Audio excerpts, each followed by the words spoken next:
The kingdom of Luyin follows a matriarchal system. Women are responsible for holding office, going to war, and earning money to support the family, while men are responsible for carrying on the family line and helping their wives raise children. Many new forms of entertainment have become popular among the nobility. They throw money around like dirt just for a chance to see a special kind of opera performer called a flower spirit. On stage, Yue Qing is performing. My lord, do not cherish wealth and glory. I urge you to cherish your youthful years instead. When flowers bloom, pluck them in time. Do not wait until the branches are bare and regret it. Every month, a flower spirit has one day when he blooms. When he blooms, a flower-shaped mark appears on his neck. The crowd below sighed in admiration. So fragrant. A flower spirit in bloom really makes people burn with desire. So seductive. His body gives off a special scent that stirs up lust. A young woman spoke up. So this is the newcomer personally trained by old you? His voice and looks are truly flawless. I heard this boy's talent only appears once in 100 years. If he's cultivated properly, he'll definitely become famous throughout all of Luyin. The girl beside her said, "What's so special about that? His father was an actor, so the son is just another seducer. No matter how pretty he is or how well he sings, he's still lowborn. Just watch for fun, sister. Don't take it seriously." At that moment, Yue Qing suddenly collapsed on stage. "I feel so sick." Yuelian anxiously called out, "Qing." The people below immediately made a fuss. "What's going on? Sing properly. What happened to the flower spirit? Can he still sing or not? Stop wasting our time. Do you know how expensive this place is?" Inside, Yuelian worriedly said, Don't tell me, little brother." Just then, a slap landed across Yue Qing's face. "You unfilial wretch." Old Yu shouted, "I raised you for 15 years. I treated you like my own flesh and blood, and yet you secretly got involved with a woman. Speak, who does this child belong to? Get rid of it at once." Yue Qing quickly explained, "Master, she and I truly love each other. She promised she would come redeem me." Old Yu roared furiously. "And you believe a woman's words? Haven't you heard that merchants, performers, commoners, and lowly servants are forbidden to marry? Those sweet words from noble ladies are all just lies to fool boys like you. How could they possibly marry a lowborn actor?" Yue Qing pleaded in pain. "No, the child is innocent. Master, please let me give birth to it. I beg you." But Old Yu remained firm. "Stop dreaming. You're still young. Get rid of that child now." Tears streaming down his face, Yue Qing said, "Master, I'm a human being too. I have feelings. I'm not a prop for you to make money from." Hearing that only made Old Yu angrier. He kept cursing, "Ungrateful wretch, ungrateful wretch." Then he raised his stick. "I'll break your legs." A scream rang out as Old Yu ordered, "Lock him up. No food, no water. Let's see how long he can endure." In the darkness, a hand slipped something into a bowl of water. "After this, you'll never return to the stage again. Yue Qing, I want you never to rise again for the rest of your life." The shadowy figure smirked to himself. After having his legs broken, Yue Qing crawled across the ground and weakly murmured, "Water, water." He was only able to survive thanks to the charity of a kind person, and that kind person handed him the drug bowl of water. After he drank it, his expression changed, and the bowl slipped from his hands. His throat burned with pain, tears spilling out. "My throat. Who harmed me?" He couldn't see clearly. Yue Qing trembled all over, unable to stop the tears from falling. "My legs, my throat." In the blink of an eye, he had fallen from heaven into hell. 8 months later, in a dimly lit room, voices could be heard. "Push, push. Take a deep breath." Yue Qing trembled as he clutched the bed sheets tightly, crying out in agony. The people around him kept urging, "Push, push harder." Yue Qing was in terrible pain. "It hurts so much." Yuelian immediately said, "He can't deliver. His lame leg means he can't push properly. Hurry, bring in a few more basins of hot water." Looking at Yue Qing, he let out a sigh. "I told you not to keep this child, but you wouldn't listen. Qing, for a woman like that, was it really worth it?" Yue Qing said painfully in the end. "She never came." Yuelian anxiously asked the midwife, "Is he going to be all right? What do we do? He still can't give birth." The midwife said, "He's been pregnant for 10 months, but the wife never stayed by his side. His birth canal still hasn't opened, and the baby hasn't dropped yet. With this much bleeding, if he still can't deliver, then I'm afraid." Yuelian hurriedly asked, "Is there any other way?" The midwife's expression turned grave. grave. At this point, the only option is to cut open his abdomen and remove the baby. Yuelian's face went pale when he heard that. Cut open his abdomen, then can he still survive? The midwife explained, an abdominal birth has always been a near-certain death sentence. But right now, there's no other way. The more Yueqing thought about it, the more his heart ached. I really brought this on myself. The mountain wind whitens my temples. The opera tells of bitter longing. In green robes beneath the lantern light, it is hard to keep a faithless lover. He bit down hard, tears spilling out from grief and resentment. I hate her. I hate her. At that moment, Yueqing suddenly sat up. Yuelian anxiously asked, Qinger, do you want to say something? Yueqing wiped up blood and wrote a single character on his clothes. Cut. Time passed, and 4 years later, in the imperial capital, by the mandate of heaven, the emperor decrees. Li Tianru, great general who pacifies the West, has rendered meritorious service in suppressing the rebellion. We bestow Yanzhou upon her as a fief and confer upon her the title Prince of Yan. Kneeling below, Li Tianruo received the imperial edict. Your subject Li Tianruo receives the decree and give thanks. Long live our emperor 10,000 years, 10,000 years, 10,000 times 10,000 years. Outside the Prince of Yan's residence in Longyang County, Yanzhou, Li Tianruo sat astride her horse. Below her came the crowd's cheers. Look, that's Prince of Yin, Li Tianruo. She achieved great merit at such a young age, won His Majesty's favor, and even married the eldest son of Duke Wan. She's incredible. Looking at the familiar scenery, Li Tianruo felt old memories stir in her heart. This place was deeply nostalgic. All the young masters were thrilled. She's dazzling. If only I could marry her. I heard she has many husbands and consorts, but still no children. I'd love to bear her a whole brood of good children. Someone else cut in. Keep dreaming. The men who want to bear her children could line up all the way outside the city gates. Of course, only noble-born young masters would ever have the chance to bear children for her. How would it ever be your turn? At that moment, Dodo was chasing after a little bird. Chicky, don't run. The little girl ran right in front of Li Tianruo's horse. Li Tianruo's face darkened. Move aside. Frightened, the child burst into tears and ran off. The people below started whispering again. Stop talking, stop talking. Don't you know Prince Yin hates children the most? Children always cry when they see her. So fierce, so scary. As expected of someone nicknamed the Western King Yama. We'd better leave. Li Tianruo feared neither pain, nor death, nor great armies. Back then, she could fight 100 enemies alone, but after returning to the Prince of Yan's residence, there was only one man she feared. Her biological father, Lord Shun, set down his teacup and shouted, You still don't have a child? Our Li family line is going to end. Our family has a princely title to inherit. Lord Shun shouted angrily, 5 years already. 12 of them. 12 men, and not one of them can give birth to a child. What use are any of you? What's the point of keeping you around? He pointed at the husbands and consorts. Crying. What are you crying for? All you know how to do is cry. Just look at yourselves. Every day you eat well and dress well here. One by one, you've all grown so fair and plump, and yet all you know how to do is put food in, not give children out. If you still can't bear children, I'll send all of you away. Otherwise, outsiders will keep gossiping. Back when I was carrying Tianruo, I was only 15. My first child was a daughter at that. Why can't any of you amount to anything? Standing outside, Li Tianruo listened with utter weariness. Here we go again. Father's at it again. She walked in and said, Father, we haven't been in our fief for very long. There's no need to rush these matters. Let's settle the household first. I've been busy handling official affairs lately. I haven't had time to favor these consorts, so don't blame them anymore. Lord Shin came over and patted his daughter on the shoulder. Tianruo, you're already 22. You've been married for 5 years, and you don't even have one child. Do you know what people around you are saying about you? Li Tianruo replied coldly, I don't know, and I don't care. Lord Shin covered his mouth and burst into tears. If you have no heir, how am I supposed to face your mother's spirit in heaven? How am I supposed to face the Li family ancestors? I might as well hang myself. Ruhua also started crying along dramatically. Prince Consort Dowager, don't. Lord Shun immediately said, No, I can't bear it. Come, Ruhua.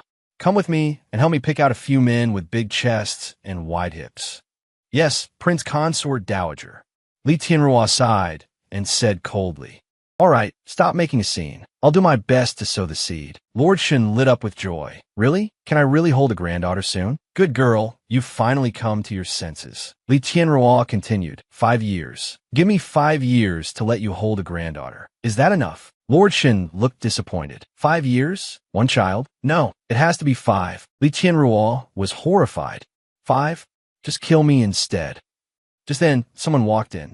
Wife Lord, father, Jior has one. Hearing that, Lord Shun cried out in delight. Has what? Are you pregnant? Really? Really? He joyfully patted Wen Jio on the shoulder. I knew it. Jior really is the most promising one after all. Wonderful, wonderful. At last our Li family will have someone to carry on the line. We must quickly send this good news to Duke Wen. Let me see, how many months is it? Wen Jio said softly. The physician said it's been 2 months. Jior only got pregnant after being married into this family for 5 years. I'm truly ashamed before the Li family. Lord Shen said happily. What are you saying? You're carrying the eldest daughter of our family now, so you must take good care of your health. I'll have them send the finest tonics in the residence to you. Li Tianruo stood to one side, saying nothing, merely smiling faintly. That night, in the corridor, Wen Jiao asked, Wife Lord, why did you call Jiao here? Li Tianruo merely drew her sword coldly and pointed it at him. Whose child is it? Li Tianruo went on. Wen Jiao, I don't remember ever touching you. Tell the truth. Where did this child come from? Wen Jiao still tried to deny it. What do you mean by that, Wife Lord? On the night of the investiture banquet 2 months ago, didn't we sleep together? He raised his arm. Look, my chastity mark is gone. Li Tianruo said, It's true that I drank a bit too much that night. When I woke up, I did indeed see you sleeping beside me. But if I slept with you, why don't I remember the slightest thing? How can you prove that I'm the one who made your mark disappear? Wen Jiao cried out in panic. Wife Lord, are you doubting Jior's innocence? He dropped to his knees. Jior has been by Your Highness's side since childhood. Even if Your Highness never had feelings for Jior, Jior has always been wholeheartedly devoted to Your Highness. Even though, in the 5 years since our marriage, Wife Lord has never once touched me, I was still willing to wait. Now that Jior has finally waited long enough to truly become husband and wife with you, you're questioning my innocence? If Wife Lord does not believe me, Jior is willing to dash my head to death right here beneath this ancestral shrine. Crying as he spoke, Wen Jiao rushed forward, trying to prove his innocence with his life. Li Tianruo grabbed his arm. Stop. I hope everything you said is true. If this child is really mine, I will definitely give you what you deserve. But if it isn't, there is no place by my side for someone filthy. Take good care of yourself and the child, and settle things properly. With that, she turned to leave. Wen Jiao quickly asked, Wife Lord, where are you going? Li Tianruo replied coldly, out for a walk. Outside in Longyang's night market, Li Tianruo could not help sighing. Yanzhou really is a fertile land blessed with excellent feng shui. His Majesty gave me this place because he truly wants me to retire here in peace. At that moment, a sharp pain shot through her shoulder. I don't have much time left. Ever since I left the battlefield, I've often remembered someone. In my memories, there's always a graceful figure. A clear, melodious voice singing opera. It feels like I know him, but whenever I try to think about it, my head starts to throb. I must have forgotten something. Just then, someone passing by said, Have you all seen Prince Yin, Li Tianruo before? I caught one glimpse of her that day, and she was truly imposing. I heard that less than half a month after being granted her title, Prince Yin defeated Miss Jean and became the #1 woman Yinzhou's men most want to marry. Her side consort position is still vacant, so the young masters of all the great families are trying their hardest to compete for the position of side prince consort. I heard she looks really fierce. Really? Then why doesn't she have children yet? Probably because those men aren't up to it. If it were me, I definitely could. Li Tianruo stood to the side, furious after hearing all that. She had ended up overhearing gossip about herself in person. The two men continued. I heard that tonight, Lixiang Courtyard is staging a flower spirit opera by Yueyan. Say no more. Lixiang Courtyard is so expensive. Just picking a song for amusement costs 10,000 taels of silver. Poor people like us could never watch a flower spirit's performance. Hearing this, Li Tianruo grew curious. Lixiang Courtyard, flower spirit. That sounds so familiar. After that, she went to Lixiang Courtyard. Nearby, a woman was making a scene. Where's Yueyan? Bring Yueyan out here now. I paid 10,000 taels just to have him sing for me. Honored guests, please heed this humble man's words. Yue stood on stage and began to sing. No one notices the lovely spring days. With beauty that shames flowers and sinks fish, birds sing and clamor.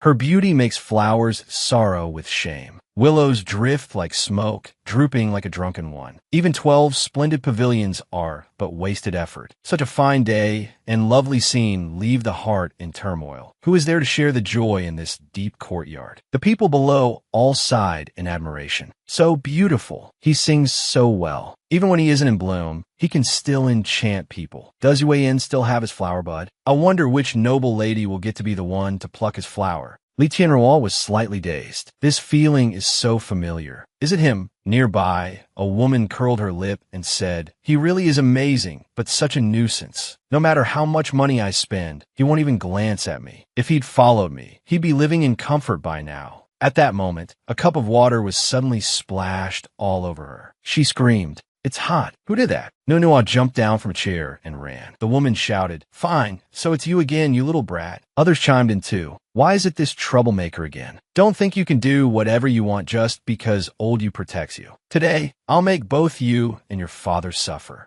Nunua said angrily, "She bullied my father first. She burned his hand. I'm getting revenge for him." At that moment, someone lifted Nunua up. "You little brat, do you even know who I am? I'm the second daughter of the in-law family of the nephew of the elder sister of His Majesty's own blood sister. Even if Prince Yin Li Qianrua came here, she'd still have to show me some respect. So what if I splash your father with hot water? Am I not allowed?" Sitting to the side, Li Qianrua gave the woman a cold glance. After hearing that, Nunua spat right her face. The woman flew into a rage. "You damn brat, let's see if I don't beat you to death." Nua ran straight into Li Tianrua. The little girl looked at her with admiration. This woman seemed incredibly strong, her whole body giving off a mysterious, kingly aura. Then Nu suddenly called out, "Mother!" Li Tianrua was baffled. Nua grabbed the hem of her robe. "Mother, save me. This bad woman is bullying me and my father."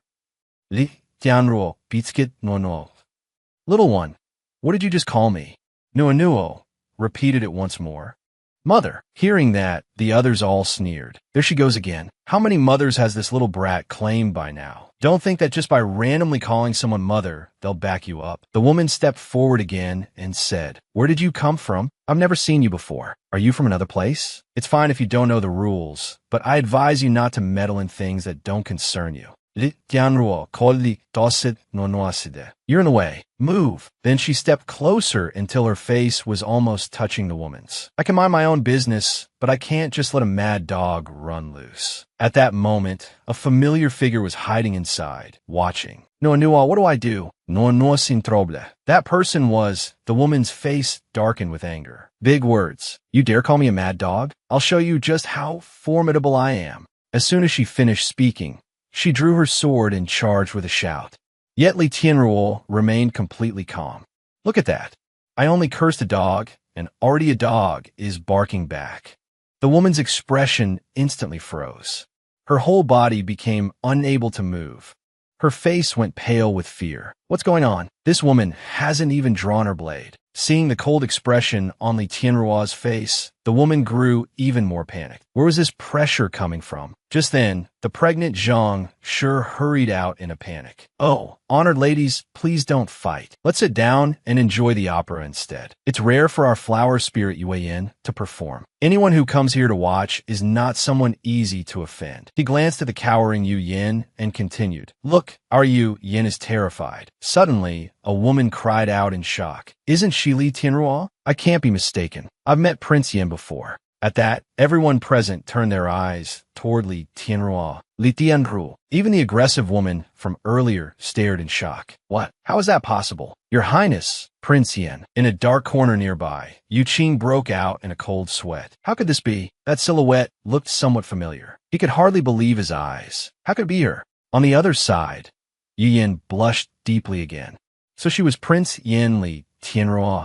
The more he looked at her face, the greater his admiration grew. No wonder her bearing was so extraordinary, her presence far above all the women here. Thinking of this, Yu Yin felt his heart stir. At that moment, the troublemaking woman hurriedly dropped to her knees. I failed to recognize Mount Tai. This lowly one offended your highness. Please forgive me, Prince Yin. Li Tianruo coldly folded her arms across her chest. A woman daring to bully a man and a child. How disgraceful. Crawl out of here. Hearing that, the woman's face turned pitiful with fear. What? Everyone else present trembled as well. Too terrifying. They absolutely could not offend Prince Yin. Under Li Tianruo's imposing aura, the woman had no choice but to obey. Why yes, this lowly one will crawl out right now. Seeing this, Nuo laughed and mocked her. Bad woman, you look so funny crawling. Serves you right for bullying my father. Hearing those words, the woman bit her lip in fury. She viciously stood up and lunged at the little girl. You really don't know when to stop. Suddenly, a hand appeared and blocked her. It was Yu Qing. Ignoring the danger, he rushed over regardless. Father! Yu Qing looked toward Li Tianruo with eyes full of resentment. 5 years. It really was her. Although he still hated Li Tianruo in his heart, faced with this sudden reunion, Yu Qing still found himself blushing. Right then, Nuo happily spoke up. Father, let this big sister be my mother. She's amazing. If she becomes my mother, no one will dare bully us anymore. As soon as she said that, everyone burst into mocking laughter. This little brat is at it again. Do you even know who this lady is? She is Prince Yin, Li Tianruo. Look at your father and look at her. The more they spoke, the harsher the insults became. He's a cripple and a mute. A crippled mute. Promiscuous too, having a child before marriage. It's only thanks to old Yu's kindness that he was allowed to stay here as a servant, and yet he still dreams of clinging to Prince Yin. That's hilarious. Hearing that, Nuo became furious. My father is the prettiest one of all. You people are just blind and nasty. Yu Qing looked a little embarrassed at that. Nuo stopped talking. Suddenly, a hand reached out. It was Li Tianruo. Young master, are you all right? Hearing that, Yu Qing broke into a cold sweat. She doesn't remember me? Before he could react, Nuo was already overjoyed. Big sister, my father's really wonderful. Don't listen to their nonsense. The little girl threw herself toward Li Tianruo without a care. My father is handsome and gentle. He cooks well, and he's hardworking too. In 10 miles around here, you won't find a better man to marry than my father. Be my mother. Before Nuo could finish, Yu Qing covered her mouth. Nuo beviet.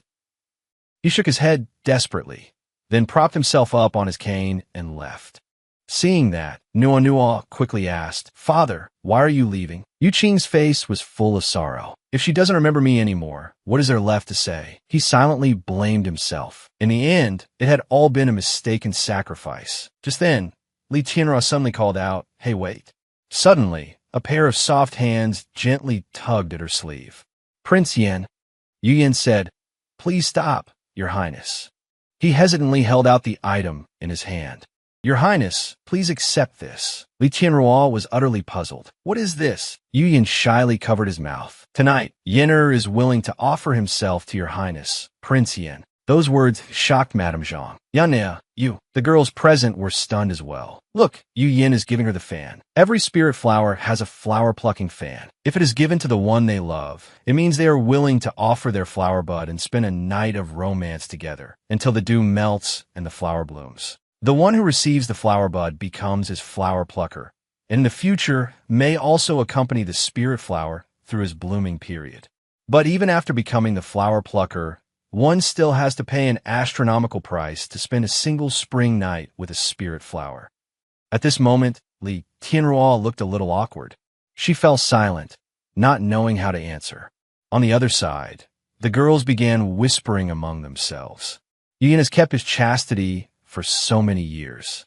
So many people begged for him and never got him. Yet he actually offered himself to Prince Yin. But that's hardly surprising. A woman like Prince Yin, even we women would be tempted. Someone else added, We're just here to watch the excitement. A night that expensive is far beyond what I can afford. Another woman forced a smile. I only came to watch a few shows, and I'm already about to go bankrupt. At the same time, after a long silence, Li Tianruo finally spoke. Take back the fan. It is too precious. Tianruo cannot bear such a gift. Hearing that, Yu Yin was utterly stunned. Your Highness, what? She rejected me? Li Tianruo's expression turned cold. Where is that person from earlier? She turned to leave, but Madame Zhang hurried over in panic. What? Your Highness, please don't go. If you aren't satisfied with Yinner, we still have someone more to your taste here. As long as you like him, you may choose anyone you want. Li Tianruo thought to herself, a servant, and a mute at that. He clearly has nothing to do with me. Her gaze paused on Yu Qing's face. Why am I paying so much attention to this man? Thinking that, Li Tianruo spoke without hesitation. I want him. Hearing that, Madame Zhang gaped in surprise. Huh, well. He forced a smile. Your Highness, Yu Qing is only a servant here. He only does the dirtiest and heaviest work. Why don't you pick someone else? Madame Zhang added, It's not that I mean to say too much, but everyone knows this already. Yu Qing has given birth before, and no one even knows whose bastard child it was. He's no longer pure. Even so, Li Tianruo's attitude remained utterly firm. I want him. Do the people this prince wants still need your guidance?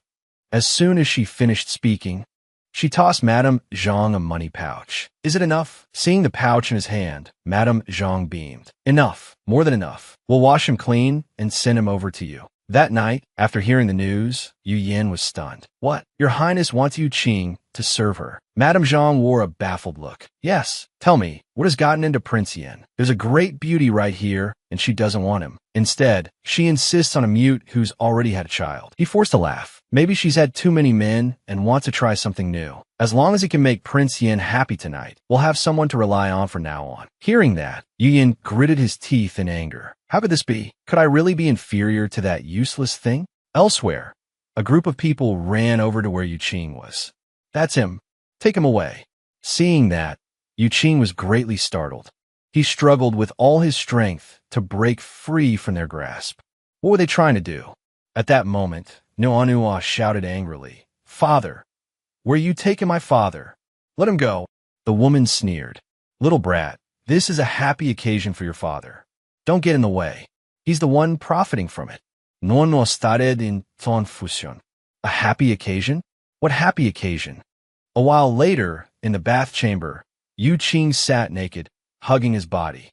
Around him were servants attending to him. Wash him clean for me. Make sure he smells wonderful before you send him to Prince Yin. Use the best medicine and scented balm. Madame Zhang laughed. You're really lucky. Prince Yin has taken a liking to you. She specifically named you to serve her tonight. If you serve Prince Yin well tonight, I'll triple your wages this month. Hearing that, Yu Qing's face flushed faintly. It's her. It's really her. She actually wants me. At that thought, he resisted desperately. I'm not going. I work as a servant. I'm not selling myself. Seeing this, the servants had no choice but to pin him down. What are you struggling for? Hold him down. Madame Zhang frowned.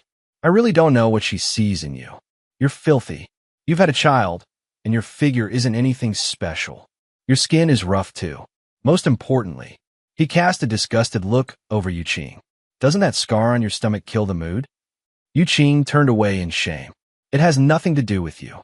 At that moment, Madame Zhang stepped forward and lifted his chin. Behave yourself. No matter how Prince Yin plays with you, you must satisfy her. If you make her highness unhappy, not even old you will be able to keep you and your child safe. He threatened. When that happens, you and your little brat can go beg on the streets. Hearing that, Yu Qing's face darkened, and he stopped struggling.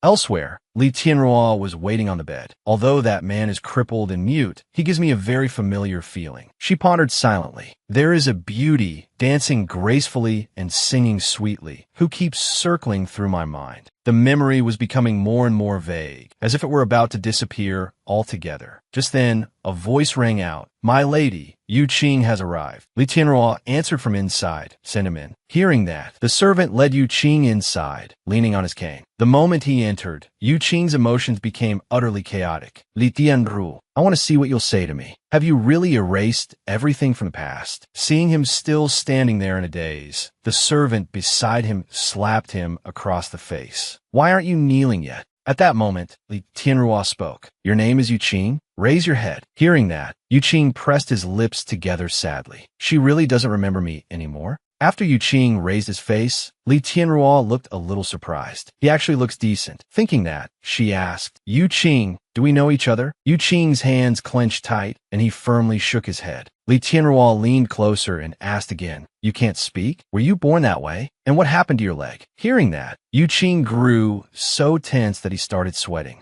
On the other side, Li Tianrua showed a look of contempt. Just like a block of wood, she waved her hand. Come here, get on the bed. But Yuqing remained seated, completely still. Seeing that, Li Tianrua walked over, decisively lifted him in her arms, and said, your legs aren't convenient? Yuqing was utterly startled. No, that's not it. Li Tianrua used force and threw him onto the bed. Calmly, she pressed close to him. Do we really not know each other? Yuqing shut his eyes tightly. I don't know a heartless woman like you. Li Tianrua pinned him down on the bed, pressing him like a hungry tiger. Since you say we don't know each other, then I'll have to test it myself. Yuqing bit down hard on his teeth. Don't. His whole body trembled, not a shred of strength left in him. How could you do this? At that moment, he unconsciously remembered the past. My obedient Qing, in this life and the next, I will never let you go. Yuqing whimpered. Liar. I can never forgive you. Thinking that, he pushed Li Tianrua away with all his strength. How could you come back as if nothing happened and do this to me, when you've clearly already forgotten me?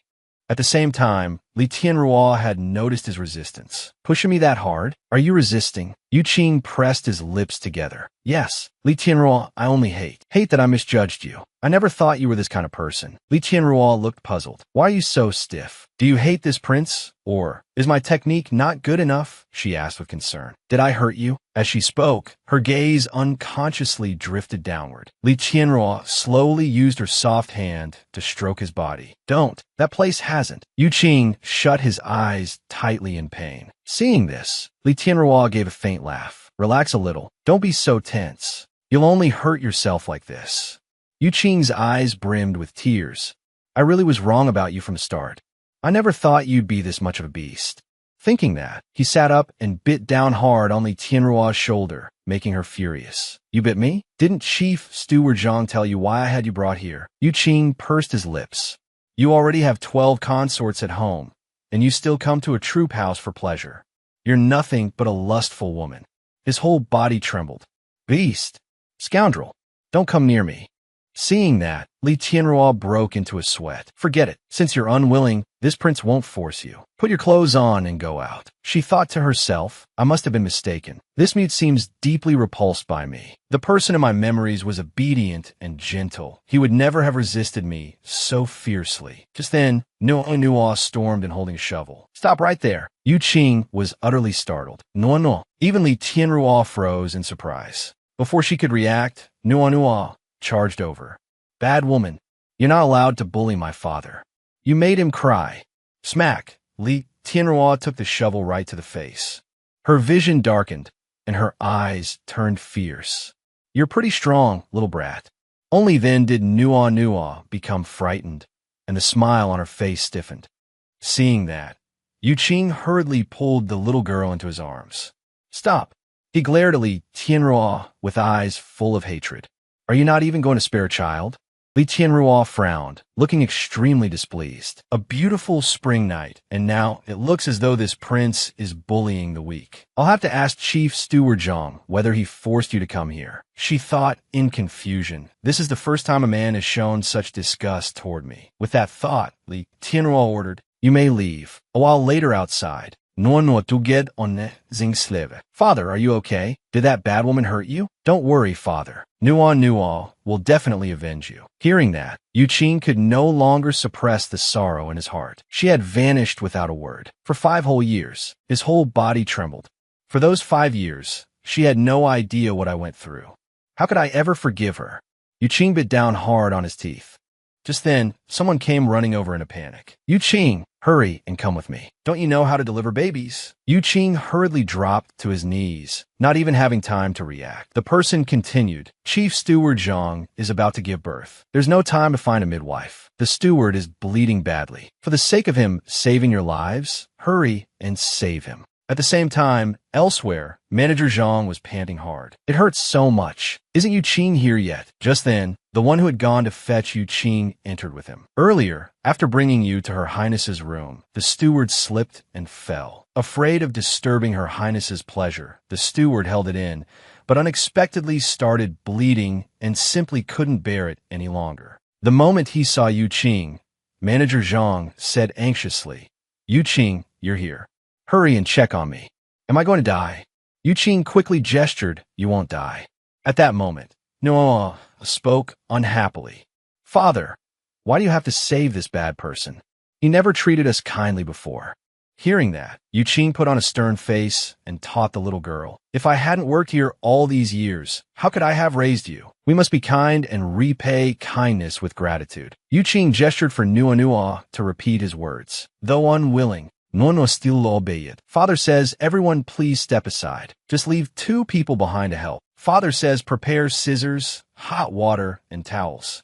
Also, the clever little girl added, "A jade rod, a hanging ring, and a long strip of silk." Hearing that, the other person hurried away. "All right, everything must be clean. Then quickly send someone to call the director back." At the same time, Li Tianruo was there as well. She was very surprised. A jade rod, a hanging ring, and a long strip of silk? What are those for? But Nua quickly noticed her presence. "There's a peeping Tom." The little girl put her hands on her hips and shouted, "Bad woman, what are you doing here? Don't interrupt my father while he's delivering a baby. Women aren't allowed in the delivery room. Get out." As soon as she said that, Nua slammed the door shut. Seeing that, Li Tianruo couldn't help thinking, why is this child so fierce? She must take after her mother. On the other side, Nua pushed a chair over next to Yu Qing. "Father, sit down." At this moment, Yu Qing was completely focused. "He's bleeding a lot. Check whether the baby is all right." He quickly placed his hand on Manager Zhang's belly to examine it. Still fine. The baby is still moving. Nothing's wrong. Yu Qing broke out in sweat. The fetal position is correct, but the baby is a little large. It may take more strength. Thinking that, he immediately began, "Hang in there. I'll be gentle." Yu Qing started to reach in, but before he could do anything, Manager Zhang was already sobbing. "It hurts. I'm dying." Yu Qing became a little tense. The water has already broken. The fetus has entered the womb passage, and the birth canal is more than halfway open, but the baby's head is too large and can't come out for the moment. Thinking that, he signaled for Nua to help. Father says, "Take a deep breath and slowly push downward." Manager Zhang panted. "Yu Qing, I was wrong before. Save me. It hurts so much. I don't want to die." Yu Qing pressed his lips together. "The director isn't here. There's no other way to assist the delivery. I can only rely on myself." He gently pressed on Manager Zhang's belly. Push. The pain made him scream out loud. A shrill scream rang all the way outside. Hearing it, Li Tianruo turned pale with fear. It sounded exactly like the scream of someone taking a blade on the battlefield. By now, Zhangshi was almost completely exhausted. "Save me. Has my wife still not come back? I really can't hold on much longer." Yu Qing narrowed his eyes. "Just a little more." He frowned in intense concentration. "I can see the head already, but Chief Steward Zhang has no strength left. If we don't get the baby out now." Thinking of this, he gestured again. "Father said we have to bring the baby out directly. It may hurt a lot, so endure it."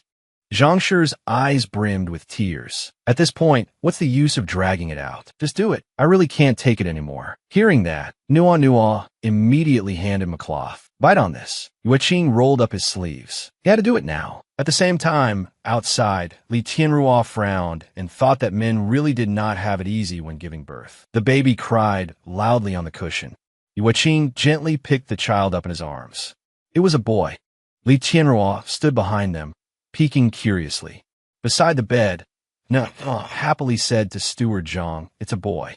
Chief Steward Zhang looked dissatisfied. "What? After all that effort, it's a boy?" Holding the baby, Yu Qing smiled and said to him, "Look at him. Boys are very cute too." Chief Steward Zhang gently poked the baby's cheek, then said between heavy breaths, "Yu Qing, thank you." Nua obediently wiped the sweat from Yu Qing's forehead. "Father, you're tired, right? Let me wipe your sweat." Yu Qing glanced at Li Tianruo, and she said in surprise, "I didn't expect you to know how to deliver babies." Li Tianrua clicked her tongue in admiration.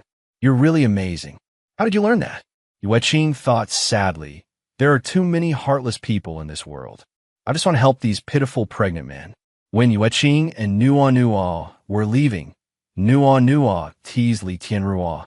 Outside, Li Tianrua asked the servant beside her, who exactly is that Yue Qing? How does he even know midwifery? The servant hesitated. Why would Prince Yin be interested in someone like him? Your Highness probably doesn't know. He then recounted Yue Qing's story. Yue Qing was originally the child of an opera singer. His father didn't want him, fearing he would affect his business. It just so happened that old Yu of the Yu family troupe was kind-hearted, so he picked him up, took him in as a disciple, and raised him. When Yue Qing was little, he was obedient and always pestered his master to hold him. Master.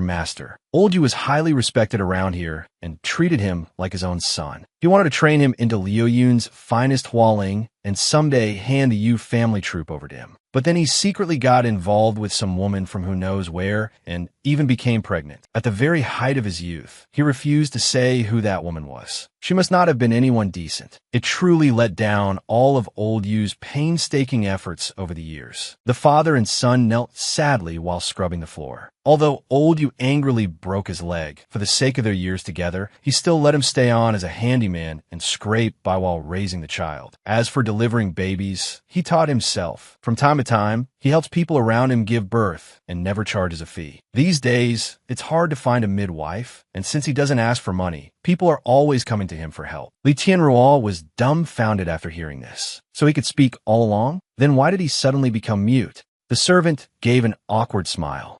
This servant doesn't know either. He has never mentioned it to anyone. Li Tianrua stood there in a daze, thinking of a midwife who suddenly turned mute. This man is very interesting.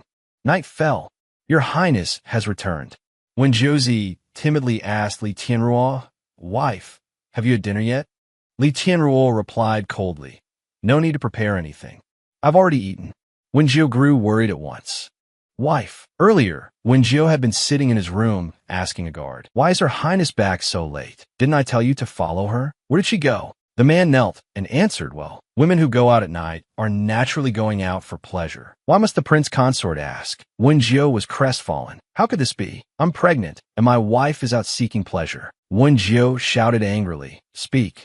Where exactly did her Highness go? If you don't tell the truth, I'll have you thrown out. The guard turned pale. Please calm your anger, Prince Consort. Her Highness. Her Highness went to Fragrant Pear Courtyard to watch a hualing perform. Hearing that, Wen Jiu became even more furious. I knew it. She's only been here a month, and those vixens outside already can't sit still. Who performed at Pear Fragrance Courtyard today? The guard stammered it. It was Hua Yuan. I heard he even offered Her Highness a fan, but Her Highness didn't accept it. After that, I don't know what happened. Wen Jiu narrowed his eyes. Yuan? Then he said, oh, I've heard of him. A lowly, cheap thing. Even if the prince saw him, he could never be taken into the residence. He really doesn't know his place. Wen Jiu frowned. I need to teach him a lesson. At that moment, somewhere else, someone kicked over a bucket. Standing before Yue Qing and his child, Yuan sneered. Senior brother, you're already a cripple. Can you hurry up and get out of Pear Fragrance Courtyard? You don't actually think Prince Yin took a liking to you, do you? What are you doing? Yue Yin looked contemptuous. Prince Yin has just never seen a lame you before. She only found you novel for a moment. And you actually dared make me lose face in front of everyone. Yue Qing signed with his hands. I don't need you to drive me out. Once Nunua is a little older, I will definitely take him and leave this place. Furious, Yue Yin shoved Yue Qing. Speak. I can't understand whatever it is you're gesturing. Nua angrily stepped in to stop him. You bad person, you're bullying my father again. Yue Yin frowned. What ill omen. Because of you, the entire school has lost face. You've wronged all of us. You've wronged Master, who raised you like his own son. And yet you gave birth to this bastard child from who knows where. Nonno trembled vit frage. Seeing Yue Yin touch his son, Yue Qing angrily grabbed Yue Yin by the collar. Nua is not some bastard child. Just then, a voice rang out. That's enough. Stop it. Zhang Shi came over carrying the baby. Yinner, your senior brother has already fallen this low. With your status now, do you really need to bicker with him over this? Yue Yin crossed his arms and said, courtyard master's husband. He only helped you deliver your baby once. And now you're taking his side? Stay out of my business and hurry back to feed your child. Zhang Shi let out a sigh. Fine, keep arguing if you want. I only came to tell you something. Prince Yin came here again today. Yue Qing froze. Why did she come again? Nuo raised his voice. Is that awful woman here to bully my father again? Yue Yin, on the other hand, was delighted. Prince Yin came again? Courtyard master's husband arranged for me to perform tonight. He happily waved his hand. Remember to lock Yue Qing and his brat in their room today too. Don't let him run out and meet Prince Yin. Having me around Prince Yin is enough. Yue Qing frowned. Even if you didn't say it, I still wouldn't meet her. Nuo shouted, my father doesn't want to see her at all. A little later, in the room, Yue Yin happily put on makeup. In a Hualing's entire life, there can only be one flower plucker. Only a flower plucker can help a Hualing through his bloom period. Blushing, Yue Yin thought, if I had a flower plucker, then every bloom period afterward wouldn't hurt so much.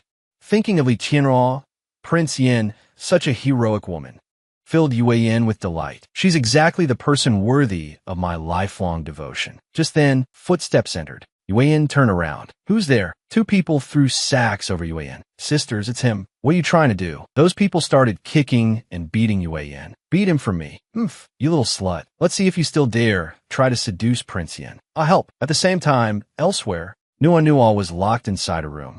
Open the door. Hey, why do you have to lock us in here? Open the door. Nuo grew worried when he saw Yue Qing cough a few times. Father, what's wrong? Are you feeling unwell? A flower mark appeared on Yue Qing's forehead. Oh no, my bloom period has arrived. Yue Qing felt miserable. Why has this month's bloom period come so much earlier? Could it be because of her? He panted heavily. No imposible. I hate her. I stopped having feelings for her long ago. No. I can never forget all the torment of these past years. Nuo asked worriedly, is your old illness acting up again? But there's no cold water in the room. Yuising the dohim, signaling no infine. Go play by yourself and ignore me. I'll be okay in a while. Anyway, all these years I've always just endured it and gotten through. Suddenly, a fragrance drifted through the air. Monotoka de bret. It smells so good. Every time Father has one of his episodes, there's a floral scent. It's amazing. What scent is this? Yue Qing blushed. Children don't need to understand that. You're too young for it. Yue Qing lay motionless on the bed. I'd rather not have this scent at all. So hot, so itchy. I can't think about her. I can't. Meanwhile, at the stage, the young ladies were in an uproar. Why hasn't Yue Yin come yet? Is it going to be a performance or not? Li Tianruo sat there blankly. At that moment, Zhang Shi came out holding the baby. Ladies and gentlemen, our Yue Yin isn't feeling well, so someone else will perform tonight. The ticket money will be returned to all of you. Li Tianruo thought to herself, Yue Qing hasn't shown up again today. I wonder where he went. She stood up and walked out. There's nothing to do here anyway. I may as well go back. If I'm too late, Father will complain again that I don't dote on men. Suddenly, a fragrance drifted over and made Li Tianruo stop short. HM, why is there a scent here? She looked up. It seems to be a floral scent. It smells so good. Li Tianruo looked around. Where's it coming from? Curious, she walked to the front of her room. Why is this door locked from the outside? Who's in there? Li Tianruo sarat Prince Yan, Li Tianru. She thought to herself, a child's voice, just as I expected. Lying on the bed, Yue Qing thought, why is it her? Why does it have to be now? Nuo whimpered. You're here to see my father, right?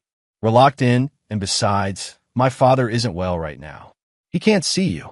Li Tianruo immediately asked, not well? What's wrong with him? Nuo replied, his face is really red. He keeps panting, and there's a smell coming off him. Moonmosa. Before Nuo could finish, Yue Qing covered the child's mouth. No. Li Tianruo froze when she heard that. Panting? She quickly kicked the door open. Yue Qing was stunned when he saw this. Li Tianruo's loli wolkting. Are you all right? Nuo immediately stepped in front of her. My father's not well. What are you trying to do? Li Tianru sudanli blusha. The scent is so strong. Why does my body suddenly feel hot?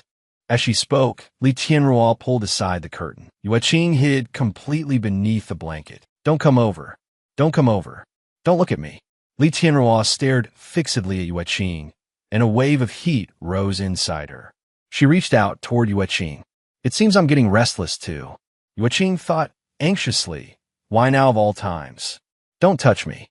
Yueqing looked at Li Tianruo, but his body in bloom yearned for her by instinct, wanting her touch, wanting release from this misery. Li Tianruo kissed Yueqing on the lips. He struggled, mortified. No, I can't. It's easiest to get pregnant during the bloom period. I can't have another child with her. Yueqing gritted his teeth. I have to endure it. Li Tianruo gently caressed Yueqing's face. You don't have a fever, do you? Does your head hurt? Nuo quickly said. If we put cold water on father's forehead, he'll feel better. Li Tianruo asked, how long does this condition last? Nuo ansmered aukmardi 3 to 5 days. During that time, father doesn't go out and keeps the door locked, not seeing anyone. Li Tianruo said, it's a bloom period, isn't it? I've heard that when wallings are in bloom, they release a fragrance that stirs desire, and only a flower plucker can help them through it. Li Tianruo slowly stepped outside. Don't worry, Li Tianruo, am not the kind of person who takes advantage of someone in distress. I'll go get a bucket of water. The scent is very strong, so you two still need to keep the door tightly shut. Hearing that, Nuo was stunned. This big sister doesn't seem all that bad after all. Yueqing watched Li Tianruo's retreating figure. Why is she pretending to be some upright gentleman? If she were really upright, why did she betray me in the beginning? In the past 5 years, she never once came looking for me. A little later, Li Tianruo brought over a basin of water. She thoughtfully wrung out a cloth and handed it to Yueqing to wipe his face. Standing with her arms folded, Li Tianruo said, how long has your father been like this? Nuo answered, how would I know? I haven't even been alive 5 years yet. Li Tianruo fronat. Where's your mother? Nuo angrily sighed.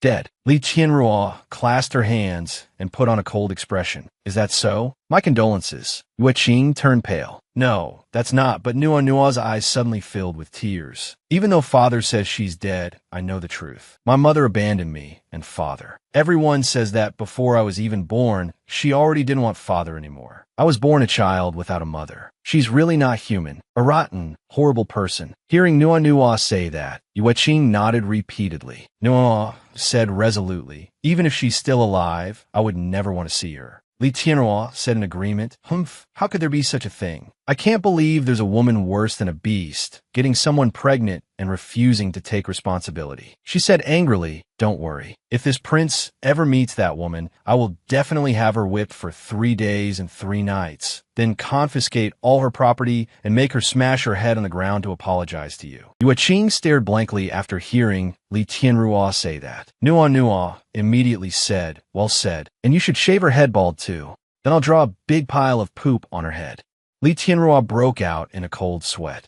You little brat are really vicious. Sitting there, Yueqing thought to himself, why? If she had already become heartless toward me and forgotten me, why did she come back and draw close to me again, only to make things difficult for me? I am no longer the person I was before. The young and beautiful Hualing with the heavenly singing voice is gone, and you have changed too. I no longer need you now. At the palace, what? You said Li Tianruo has returned? The person asked. The servant replied, yes, Mississippi. While you were at sea, Li Tianruo overtook you and became the top-ranked woman men most want to marry. Jinji asked the guard, where is she now? I heard she's been going to Pear Fragrance Courtyard every day these past few days. Jinji flicked her sleeve. Akimapyak, Li Tianru. That woman actually dares to come back. At the palace, Shenshi asked Wenjiu with concern, Joer, have you been feeling well lately? Pregnancy is hard. If anything feels wrong, you must tell me. Wenjiu's eyes shone. Father-in-law, you've treated Joer so well. I truly don't know how to repay you. Shenshi took Wenjiu's hands. Oh, just call me father. I think of you as my own son. The child in your belly is the Li family's future heir. What's there to repay? Wenjiu replied aggrievedly. It's just that wife seems not to like this child. Shenshi froze. What's wrong with Tianruo? Has Tianruo not been treating you well? Come to think of it, why haven't I seen her these past few days? Where's Prince Yen? The guard hesitated.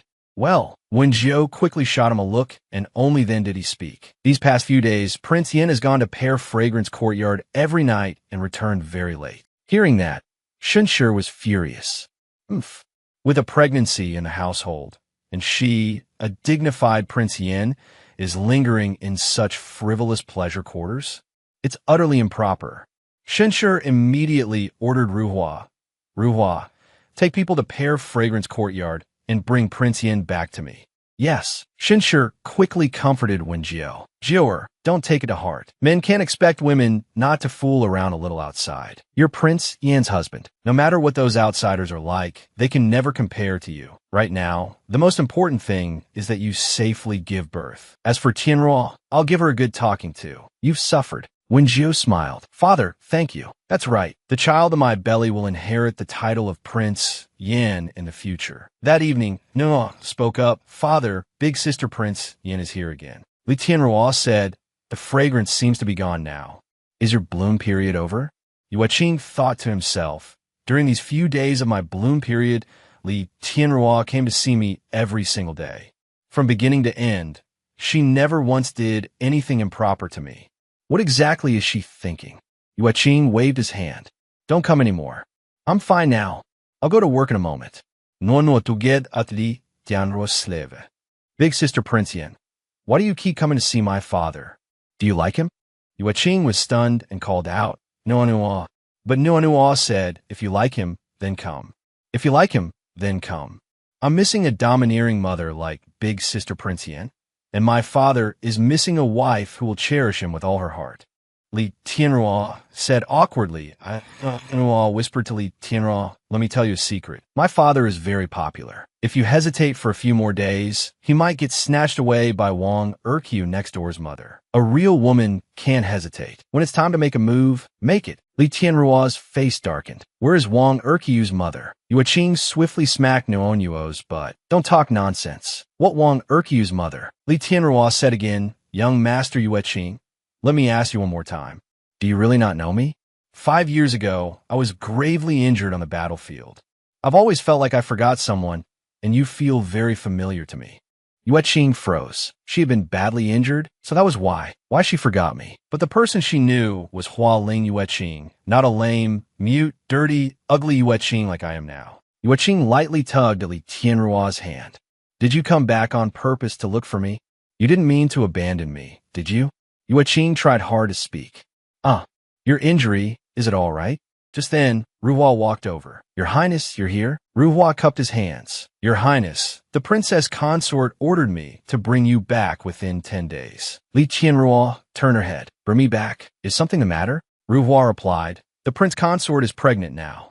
It truly isn't appropriate for you to stay in a place like this. The princess consort sent this servant to invite you back. You should be spending more time with the prince consort. Yueqing stiffened when he heard that. Pregnant? He let go of Li Tianruo's hand. Yueqing panicked. Her lawful husband was already pregnant. Li Tianruo crossed her arms and looked at Ruhua with cold arrogance. This princess, stand upright and honest. I haven't done anything shameful. Do I need you to invite me back? Go back yourself. I'll return to the residence when it's time. Ruhua looked at her awkwardly. Li Tianruo narrowed her eyes and roared angrily, Ruhua, your nerve is getting bigger and bigger. Seeing her fury, Ruhua grew frightened and hurriedly backed away. Yes, this servant takes his leave. After driving those people away, Li Tianruo turned around. The door slammed shut. Inside the room, Nuo looked at Yueqing anxiously and asked, Dad, why are you crying? Yueqing lay on the bed and burst into sorrowful tears. I've always clung to a fantasy. She still had no child, so maybe she was waiting for me. But with a lawful husband like young Master One by her side, why would she need someone like me? Seeing how heartbroken he was, Nuo assumed Li Tianruo had bullied him. The little girl glared at the door and shouted, Why? Why did you make my dad cry again? Bad woman. I just thought you weren't so bad. Why do you always make my dad so miserable? Li Tianruo stood outside with a blank expression. Did I say something? How would I know? At that moment, the blonde-haired man came running over in a panic and hurriedly said to her, Your Highness, please hurry over there. Miss Jean is here and is looking for you everywhere. Li Tianruo frowned at him. Miss Jean? Jean Ji? The blonde-haired man quickly replied, Who else would it be? Please come with me at once, or Miss Jean is going to tear Li Xiang courtyard apart. Elsewhere, a cigar was held in one hand, white smoke drifting in the air. Jean Ji sat in a chair and asked coolly, Li Tianruo, you still dare come back? The noble women around them whispered among themselves when they saw the scene. It's Miss Jean, the richest tycoon's daughter in our region. After the new emperor ascended the throne, he issued an edict giving the Jean family control over several major Luoyuan trade guilds. She's truly someone formidable. Miss Jean just got her #1 spot stolen by Li Tianruo in the ranking of women men most want to marry. How can one mountain have two tigers? Don't tell me they're going to fight. Jean Ji and Li Tianruo stared each other down, neither willing to yield. Even the air around them seemed frozen solid. Jean Ji looked at her with blatant jealousy. Well, if it isn't Li Tianruo the Rakshasa, who can go to heaven, burrow underground, and fight 100 alone. Haven't seen you in years, and that face of yours looks even more revolting now. Li Tianruo did not get angry. She looked at Jean Ji and said with a half-smile, Well, if it isn't Miss Jean, who has nothing but money and looks. Haven't seen you in years, and your breasts have gotten even bigger. Jean Ji ground her teeth in anger when she heard herself being cursed. You wretch. She cupped Li Tianruo's face and planted a kiss full of longing on her lips. I missed you so much it hurt. Everyone around them stared with mouths agape. Miss Jean still hasn't married. Don't tell me the rumors are true. The rumor that she actually likes women? How could that be? If it's true, the men will die of heartbreak. No, maybe the men also want to read stories about Jean Ji and Li Tianruo. Everyone held their cheeks and looked at the two in envy. These two are amazing. Jean Ji happily hooked Li Tianruo's arm and pulled her away. Come on, sleep at my place tonight. It's been so long since we met. You have to tell me what's happened. Li Tianruo sighed and refused her. Not tonight. There are matters at home. I'll come visit your residence tomorrow. Jean Ji's eyes lit up as she teased her. Oh, is there a sweet little husband waiting for you at home? I heard the prince consort of Yin is pregnant. Looks like he can't spend even a day away from you. Li Tianruo answered helplessly. It's not like that. It's a long story. I'll explain it to you later. You know what my father is like when he loses his temper. It's no ordinary terrifying. Late at night in the small room, Nuonyuo sat on the bed and looked at Yueqing lying beside her, softly comforting him.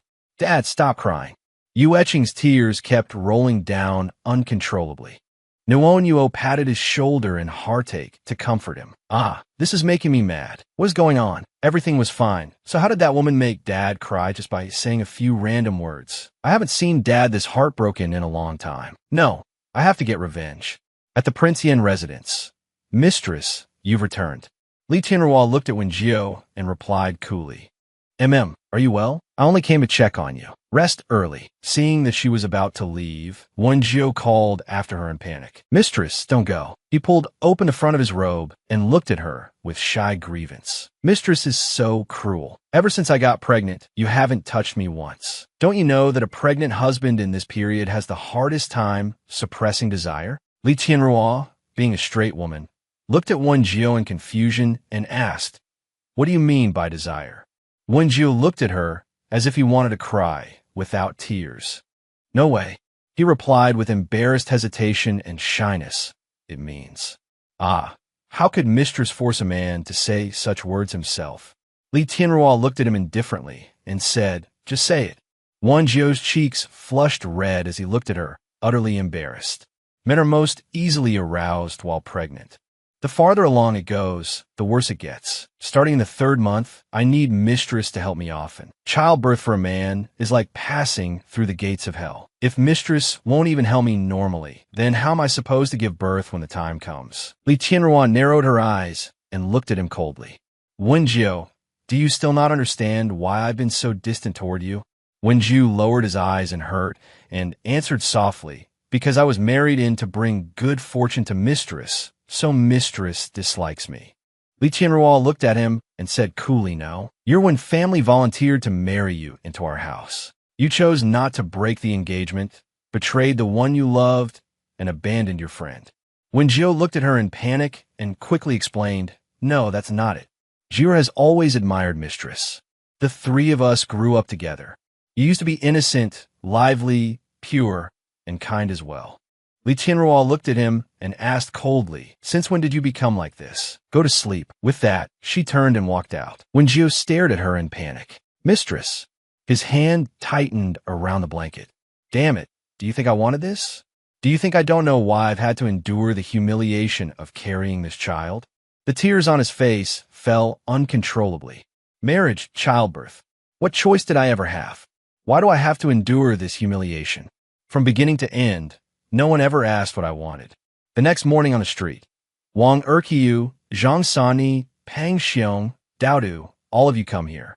Three cute little girls with shining eyes shouted in unison, Sister Nuo, what's the matter?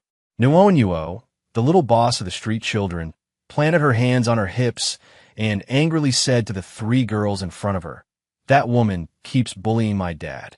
Yesterday, she made him cry again. He cried so hard it hurt. Help me get revenge on her. Pang Xiong looked at Daodu and said innocently, but my mother says the more you like someone, the more you want to make them cry. Daodu nodded in agreement. My dad says that too. He says he keeps crying because he likes my mom. Wang Erqiu's cheeks flushed red, and she said happily, I even heard my dad crying while telling my mom to hurt him more. Daodu looked at Nuo and advised her in a grown-up manner. You should ask your dad first whether he was crying happily or crying sadly. My mom says men are made of water. They cry when it hurts, but they also cry when they feel really good and comfortable. Nuo frowned deeply, looking thoughtful. That's a thing too. No, that's all nonsense. Come with me. She turned around and ordered the children to hurry up and follow her. Elsewhere, the children hid in a corner and secretly observed. Stop playing with your pinwheel and get ready. Zhang Sanni, holding a pinwheel, looked terrified and pitiful. Sister Nuo, I'm scared. Holding a cow dung patty, Nuo said angrily. When she comes out, we'll throw the dung at her. Daodu, also holding a cow dung patty, nodded firmly. She's coming out. Seeing Li Tianruo walk out absent-mindedly, Nuo immediately shouted, attack. Then she hurled the cow dung at her. Li Tianruo easily dodged it and glared angrily at the children. You! The children screamed in fright and ran off. So scary, run.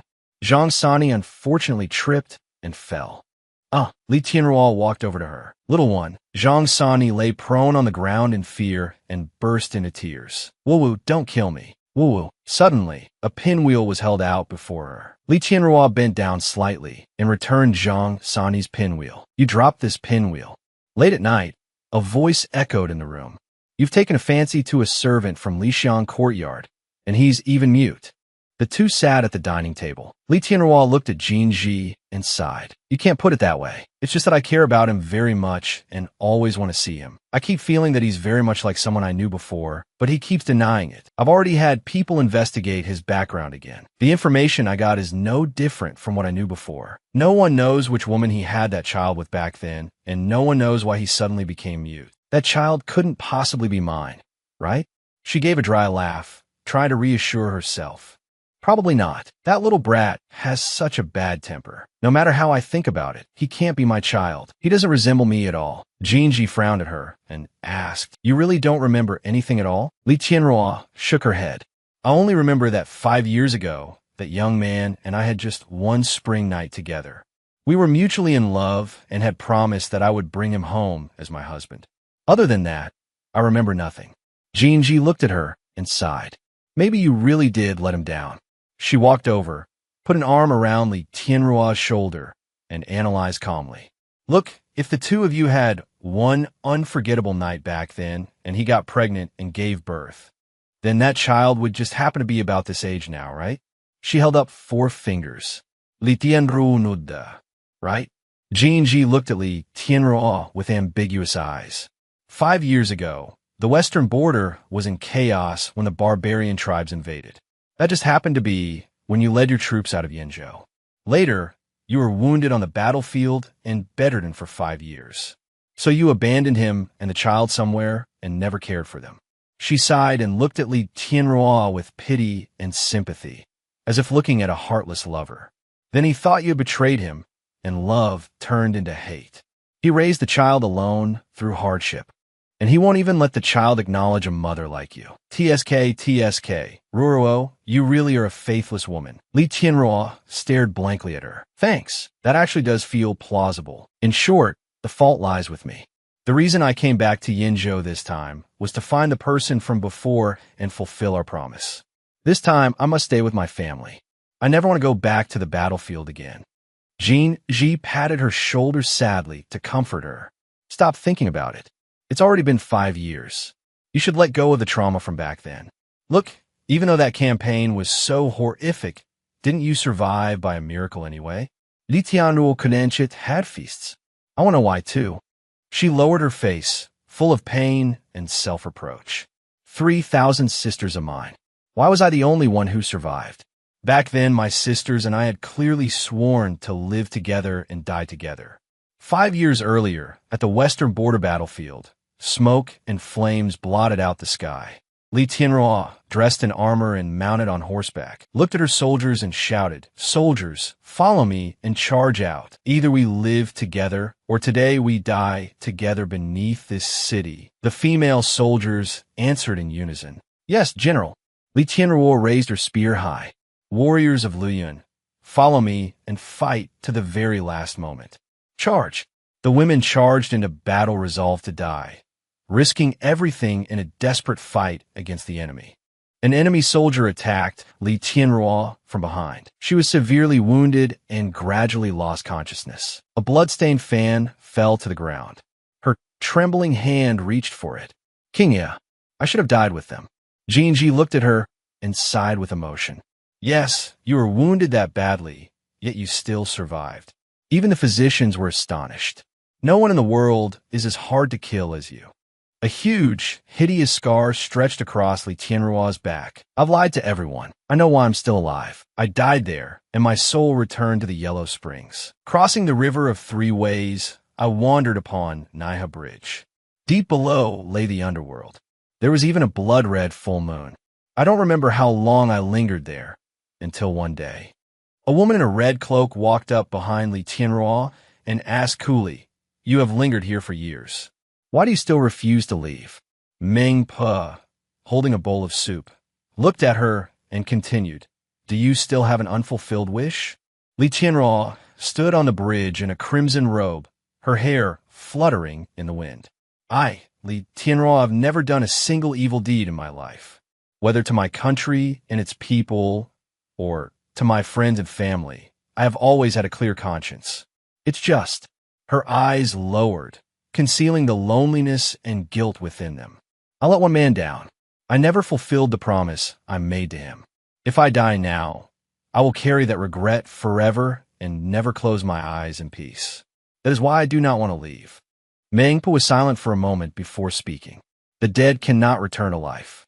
The mortal world is full of entanglements, love, hate, and grudges. Not everyone can let them go." She held out the bowl to Li Tianrua and said indifferently, "Drink this bowl of Meng Po soup. Forget your past life and return early." Li Tianrua looked at the bowl before her, her eyes full of reluctance. After a moment, she took the bowl, tears glistening in her eyes. Forget it. Qing'er, what I owe you, I'll repay in the next life." After saying that, she lifted the bowl to her lips and drank. Suddenly, someone rushed over, shouting, "Wait, don't drink it yet." A powerful force shot over and shattered the bowl in Li Tianrua's hand. The judge let out a sigh of relief and wiped the sweat from his brow. "Phew, I made it in time. Good thing she only drank half."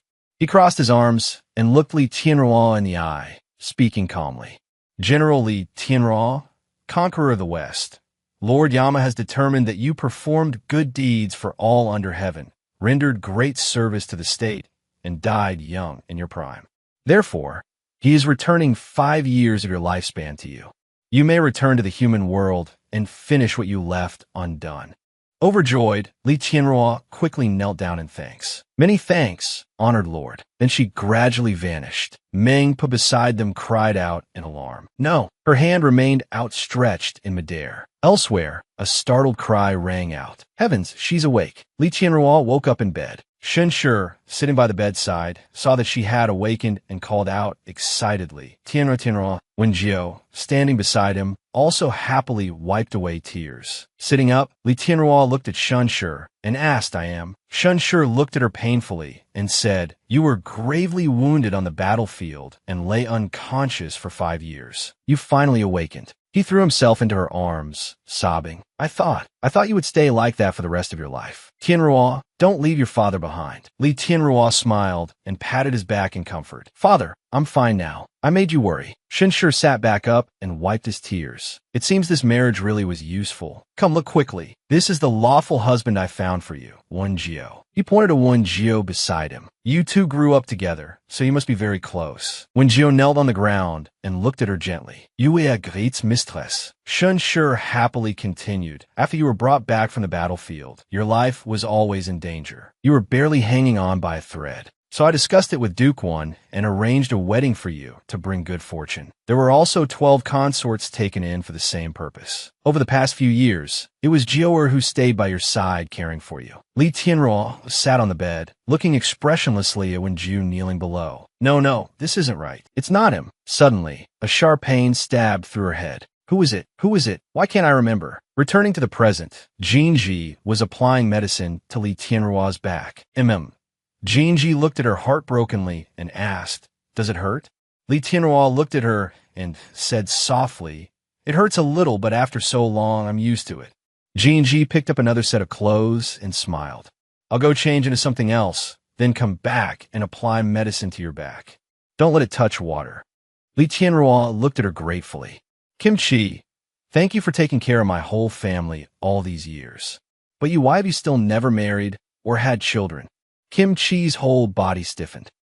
She raised her head, looked at her, and replied with a smile, I'm not interested in men. Li Tianrua had just put her clothes back on, and when she heard that, she froze in shock. She coughed lightly twice. Kim Chi, I already have some on my heart. So, we'll always be good sisters, okay? In the dressing room, Kim Chi's clothes fell to the floor, and 2 full breasts rested on the table.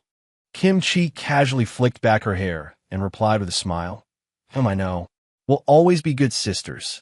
The upper half of Kim Chi's clothing had been removed, revealing a firm chest and 6-pack abs.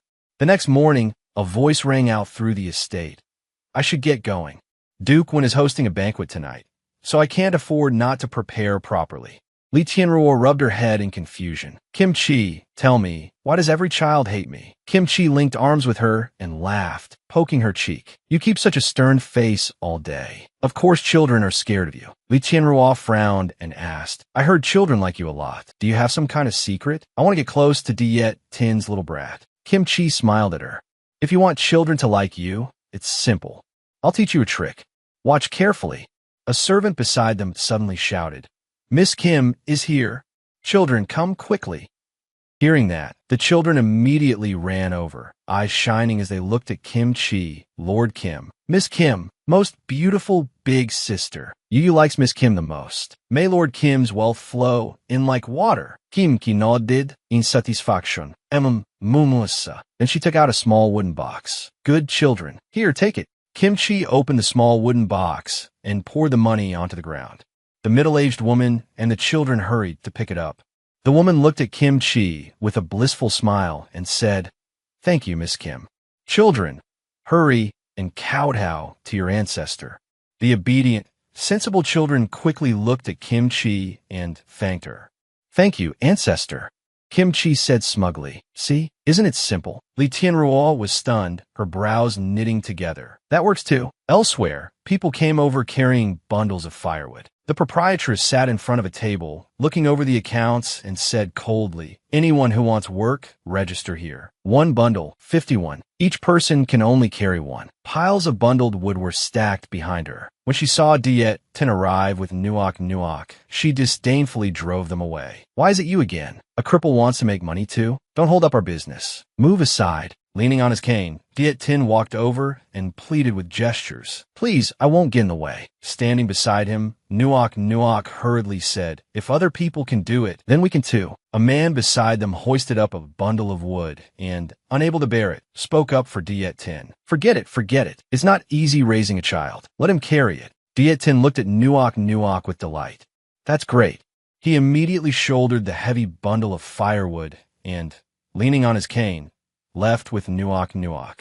Nuok looked at him painfully and said, Father, give it to me. I'll carry it for you. Seeing how sensible Nuok was, Diet Tin felt comforted. Nuok really was a good child. He split off a portion for her to carry. Though still young, she was very strong. When we get paid today, can we buy candied hawthorn for you to eat? Diet Tin smiled and nodded. As soon as they saved enough money, they could move out of Li Huang courtyard. Nuok was also almost old enough to start school. A little girl like her couldn't keep doing heavy labor forever. She had followed him through hardship for far too long already. The dignity a girl ought to have. She had to have that too. When Li Qianruo saw the big and small figures walking past with wood on their shoulders, she froze. She hurried over and snatched the wood off Diet Tin's back. Give it to me. Why are you doing this kind of hard labor? Diet Tin clutched the bundle tightly and refused to let go. No, the two of them struggled over the wood in the middle of the road. Helpless, Li Qianruo let go. Are you really that short on money? She threw 3 large gold ingots to Diet Tin. Take it. Diet Tin lowered his eyes, his heart stinging. Li Tianru, are you humiliating me with money? He turned and left angrily. Nuok glared at her and snorted. We can earn money ourselves. We don't need your charity. Seeing how angry the two of them were, Li Qianruo frowned tightly at a loss. Why didn't it work? The bundle of wood was slammed heavily onto the ground. Li Qianruo hugged Diet Tin tightly from behind and demanded angrily, what exactly are you upset about? This prince really doesn't understand you. Diet Tin's cheeks flushed red, his face full of panic. Put me down. Li Qianruo pressed Diet Tin forcefully against the wall and stared straight into his eyes. You need money. I can give it to you. You don't want to live in Li Huang courtyard. I can arrange a better place for you. My memories may be gone, but my feelings won't lie to me. Diet Tin avoided her gaze, not daring to look into her eyes. Li Qianruo gripped his chin, forcing him to look at her. Look at me, Diet Tin. I don't have much time left. I want you to be my man. Standing nearby, Nuok was shocked to hear Li Qianruo say she wanted Diet Tin to be her man. So this woman is finally making a move on my father. Flustered, Diet Tin hurriedly pushed Li Qianruo away. How can you say such things in front of a child? These things can wait until later. And besides, I can earn money myself. I don't need you to keep me. After saying that, he angrily struggled with all his strength and broke free from her grasp. Li Qianruo seized his hand and frowned. Where are you going? You're not allowed to leave. Duke Wen is hosting a banquet tonight. I'm taking you with me, and after that I'll introduce you to everyone as my secondary consort. Naturally, I'll raise your child as my own. Diet Tin lowered his eyes, loneliness filling them. So you still don't remember me. A secondary consort. If it were the old me, I definitely would have been satisfied. But like this, how could I face the prince consort and Duke Wen? How could they possibly agree to let you be with someone like me? Nuok stood off to the side, secretly observing. Father, just agreed to her. With tears in her eyes, she looked pitifully at Diet Tin and said, even though I don't like this woman, I hate seeing you work so hard even more. At least she has money. We won't go hungry anymore. Diet Tin looked at Nuok in heartache. Nuok, is this really okay? Li Qianruo didn't waste any more words and immediately hoisted Diet Tin over her shoulder. Then let's go now. Diet Tin struggled in embarrassed anger. You villain, put me down. Seeing the two of them leave, Nuok quickly shouted, Hey, what about me? Li Qianruo said coolly, when adults are busy, children go home. Tonight, at the Wen residence. Inside the room, the servants looked at each other in surprise and whispered, Oh, that fits him perfectly. I didn't expect this young master to look so beautiful when dressed up. Diet Tin, wearing a new set of clothes and leaning on his cane, gave off a gentle and refined air. Standing beside him, Li Qianruo couldn't help looking at him several more times. She took Diet Tin's hand and pulled him along.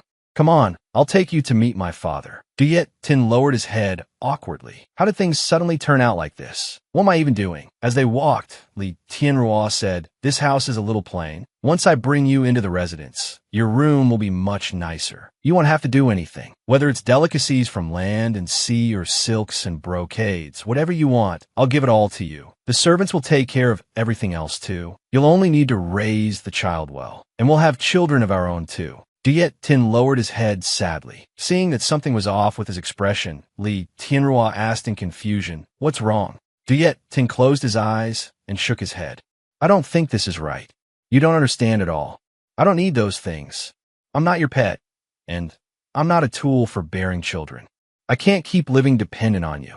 He turned and walked away coldly. Li Tianrua stood behind him and asked, where are you going? Just then, Wenjiu walked by, saw her, and called out in surprise. Wife Lord. He ran over joyfully and clung tightly to her arm. You finally came. Jior has been waiting for you forever. Come quickly. My mother has arrived. Duke One, holding a teacup, smiled and said, this time, Jior is pregnant, and our whole family is overjoyed beyond words. While Jior was staying with the Li family, it was fortunate that he had your care. To the prince consort, I truly hope the child will be a girl. If Jior can give birth to the Li family's eldest daughter, then all these years of my teaching him won't have been in vain. Madame Shun smiled in reply. Not at all, not at all. You raised such a fine son. I treat that child like my own flesh and blood. Everything he wears and uses is the very best. You may rest assured. When Jiu clung tightly to Li Tianrua's arm and said with a smile, Mother, the child won't be born for some time yet.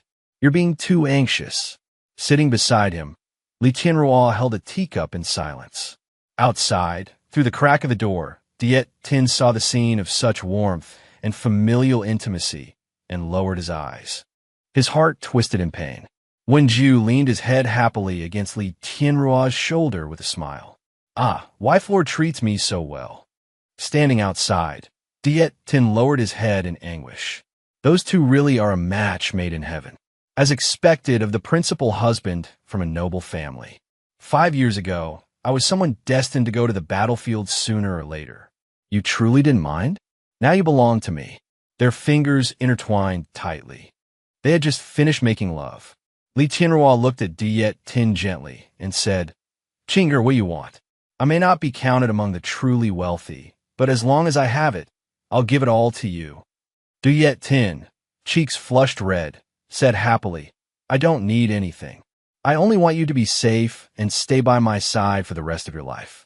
Li Tianrua gently placed a deep kiss on Diet Tin's lips. In this life, I will never fail you. I will return victorious and redeem you. Not long after, news came back from the border. It was said that General Li Tianrua, who pacified the West, had returned in triumph and married the eldest son of Duke One, with a marriage presided over by Duke One himself.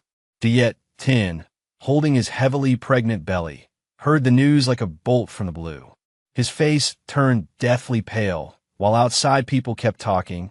They really are a match made in heaven. No wonder General Li stayed in the capital. She couldn't bear to return to Yinzhou, so it turns out she married a beautiful husband. In the room, Diet Tin's heart ached sharply, and tears streamed uncontrollably down his cheeks. No, she wouldn't abandon me. Sobbing, he returned to the present. Diet Tin tightened his grip on the cane in his hand. For her, I once gave up everything. For her, I didn't hesitate to defy my master and bring shame upon my sect. And what I got in return was this shattered life. A rag was thrown to the floor. Diet Tin changed back into his old clothes and knelt down to scrub the floor. Even the things I once loved, I let go of. He lifted his head and looked enviously at Diet Yin, beautifully made up and dancing on stage. Do I regret it? My family, my master and disciples, my brothers, the things I loved, I lost them all. If I said I didn't regret it, that would be a lie. Tears spilled from the corners of his eyes. But if I said I no longer still cared about her, that would be a lie too. How could I now? Tears fell onto the back of his hand, and the hand holding the rag trembled slightly.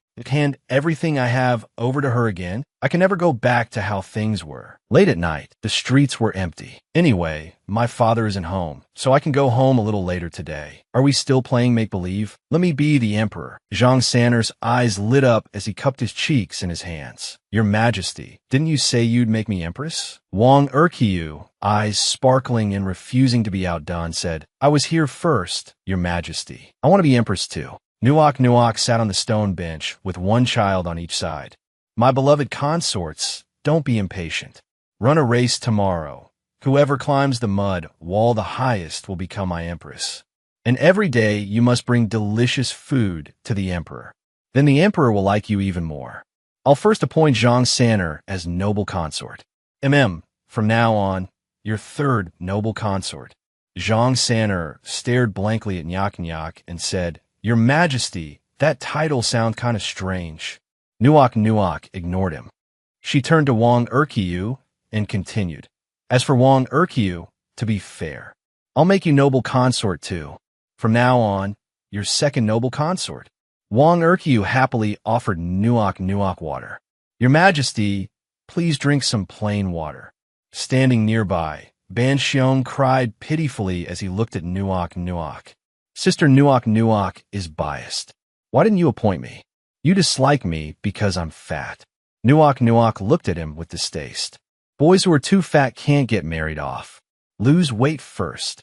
Zhang Sanner and Wang Erqiu hugged Nuak's legs, their faces full of flattery. Your Majesty, flip my card. No, pick me first. Nuak smiled at the two boys. Don't rush. I'll pick both of you. Dodo came running over in alarm and shouted, Sister Nuak, your father is here. Diet Tin stood there with a dark face, glaring angrily at Nuak. Nuak, what are you doing? Nuak turned around and looked at Diet Tin in fear. Father. Diet Tin angrily picked Nuak up and smacked her bottom. Instead of studying properly at your age, you're learning from your mother how to become a scoundrel. Nuak burst into miserable sobs. Wah, father, stop hitting me. Diet Tin looked at her in angry heartbreak. What do I usually teach you? If you like someone, you must be wholehearted and faithful for life. You're not allowed to be a flirt. Nuak cried through her tears. Why are you so angry, father? Wah. Is it because I didn't appoint Ban Xiong as noble consort? Wah. Diet Tin glared at her angrily. No. Wang Erqiu, standing nearby, hurriedly spoke up for Nuak. Uncle Diet, stop hitting her. We won't play anymore, okay? Don't hit sister. I feel awful watching.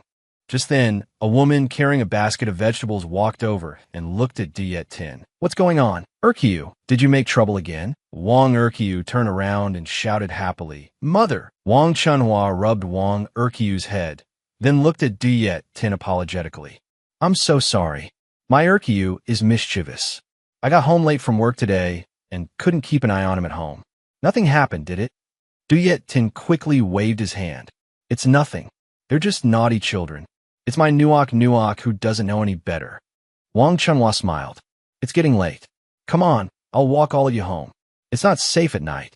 Late that night, at the Wen residence, Li Qianruo held a teacup, restless and uneasy. Where had Diet Tin gone? His leg was already bad, and no one had even hired a sedan to take him. Thinking of this, she stood up at once. Everyone, I still have something to do. Please continue talking. Madame Shin looked at her unhappily. Where are you going? This is far too discourteous to Duke Wen. Duke Wen smiled and smoothed things over. It's fine. Prince Yin has many matters to handle. Let's continue. Wen Zhu frowned at her. What is it? Inside a room, an angry voice rang out. What? You said my wife lord brought a man. The servant, frightened, hurriedly said, Please calm your anger, Prince Consort. Wen Zhu glared at the servant and demanded, Today my mother is hosting a banquet for guests. What man? He dares provoke our Wen family? The servant answered awkwardly in a low voice. Well, according to the servants who helped him change clothes, he's a great beauty. It seems he's from Li Huang courtyard. Wen Zhu slammed his fist against a pillar in fury. It's him again. A lowly creature. Just because His Highness glanced at him a few times, he dares think of himself as the master. Du Yet Yin, I think you're tired of living. Over here, Wang Chunhua held Wang Erqiu's hand and smiled at Du Yet Tin and his daughter. I heard that when Li Er's chubby daughter on the next street went into labor, it was you and Nuok who helped deliver the baby. You two are really amazing. Nuok said proudly. Of course, my father's medical skills are no joke. Wang Chunhua sighed, her face full of regret. If only back then, when my Qiangzi was giving birth to Erqiu's little sister, Diet Tin had been there to help, it wouldn't have ended in a difficult labor that killed him. I couldn't even save the boy's little sister. Wang Erqiu began crying sadly. Sobi, father, I don't have a father anymore. Standing beside him, Nuok could not help crying too. I don't have a mother either. We're the same. Diet Tin sat down, gathered the two children into his arms, and comforted them gently. All right, things will get better. You have to be strong. Wipe your tears. Wang Erqiu looked at Du Yet Tin with shining eyes. Uncle Du Yet is so gentle, and I just happen not to have a father. Nuok doesn't have a mother. If only Uncle Du Yet could be my father. Wang Chunhua flushed in embarrassment and quickly pulled Wang Erqiu back. Erqiu, what nonsense are you saying? I'm so sorry. Children really do say whatever comes to mind. But raising a child by yourself like this and doing odd jobs forever isn't a solution. Children grow up in the blink of an eye, and Nuok is a girl. So in the end, it's inconvenient. My family isn't rich or anything, but at least we do have a few plots of land. We raise a few pigs too. We manage well enough, and we don't lack food or clothes. Du Yet Tin frowned, looking at Wang Chunhua uneasily. Don't tell me she wants to. Wang Chunhua walked up in front of Du Yet Tin, blushing, and said, We've both had families before. If you don't dislike me, then living together and getting through life side by side would be quite good. My savings are enough to send Nuok to school too. Du Yet Tin stepped back in alarm. Hearing this, Wang Erqiu cried out happily, if Uncle Du Yet becomes my father, then I can stay with Nuok forever. Du Yet Tin hurriedly waved his hands and refused Wang Chunhua's kindness. I am sorry. I can't. Thank you for taking such good care of us. Seeing him reject her, Wang Chunhua looked a little embarrassed. Oh, look at me, I was so careless. I am sorry. I didn't mean to force you. I was too hasty. Anyway, I live not far from here. Think it over. You can come find me anytime. If you need help with anything, just say the word. An ordinary, peaceful life is what's real. Du Yet Tin looked at Wang Chunhua gratefully. Thank you. Late at night, the lamp was still lit in the small room. Du Yet Tin sat on the bed, mending clothes, his face full of worry. I suddenly left today. Will it cause her any trouble? I just hope Prince Yan's consort doesn't find out. Nuo stood beside him, frowning as she stared at him. Father, why don't you just agree to second Mother Chiao? His mother seems like a good person. She may not be very pretty, and she may not have much money, but she'd only marry you. I always feel like she'd cherish you and take good care of us. Du Yet Tin looked at Nuo with a serious expression. Nuo, what can a child understand? Stop worrying about my affairs. Nuo got angry and snorted. Father, do you like big sister Prince Yan? Do I think for the... Seeing his expression, Nuo knew she'd guessed right. She bullied father until you cried. So why do you still like her? Could it really be like Dodo said, that when a man gets hurt by the person he likes, he also cries happily? Du Yet Tin jumped in shock and hurriedly covered Nuo's mouth. Where did you learn all this nonsense? Looks like I still haven't been strict enough with you. Sitting in Du Yet Tin's lap, Nuo frowned and said, Every time you see big sister Prince Yan, father, you become sad. Even though Nuo doesn't understand, Nuo just hopes father can be happy every day. Heart aching, Du Yet Tin stroked her head. Yes, so even you can tell how I feel about her. Don't be sad. Father will do his best to take good care of you. You shouldn't be worrying about anything else. You're only 5 years old. Before long, Nuo fell fast asleep. Du Yet Tin carefully tucked her in. Sleep now. Even though I've lost everything I once treasured, now I have you. Du Yet Tin lay down and held the sleeping Nuo in his arms. Nuo, you are my treasure. The next morning, in the residence. Tianruo, what on earth is wrong with you? Shenshi furiously came to question Li Tianrua. I heard from Jiu'er that you left the banquet halfway through last night because you have some little lover outside. Hai Jiu'er cried his heart out to me last night. I truly can't just stand by anymore. Even if you don't like Jiu'er, he's still your proper husband, the head husband of this household. And he's pregnant too. He's gentle and obedient. Where are you going to find such a good second husband? He's carrying your child. At the very least, you should cherish him. Li Tianrua helplessly covered her ears, expressionless as she listened to Shenshi ramble on. Father, Wenjiu grew up with me. Back then, he had a marriage agreement with the eldest miss of the Jin family. Have you forgotten? Shenshi frowned at her. You mean Jinji? That was nothing more than childish talk. The Jin family was dirt poor back then. What man would willingly marry into such hardship? Besides, Miss Jean doesn't care about it anymore now.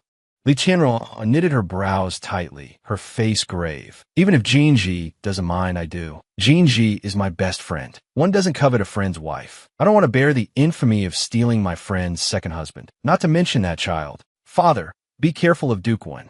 Back then, she and Sister Qing's mother were like sisters. My mother was poor all her life and died on the battlefield.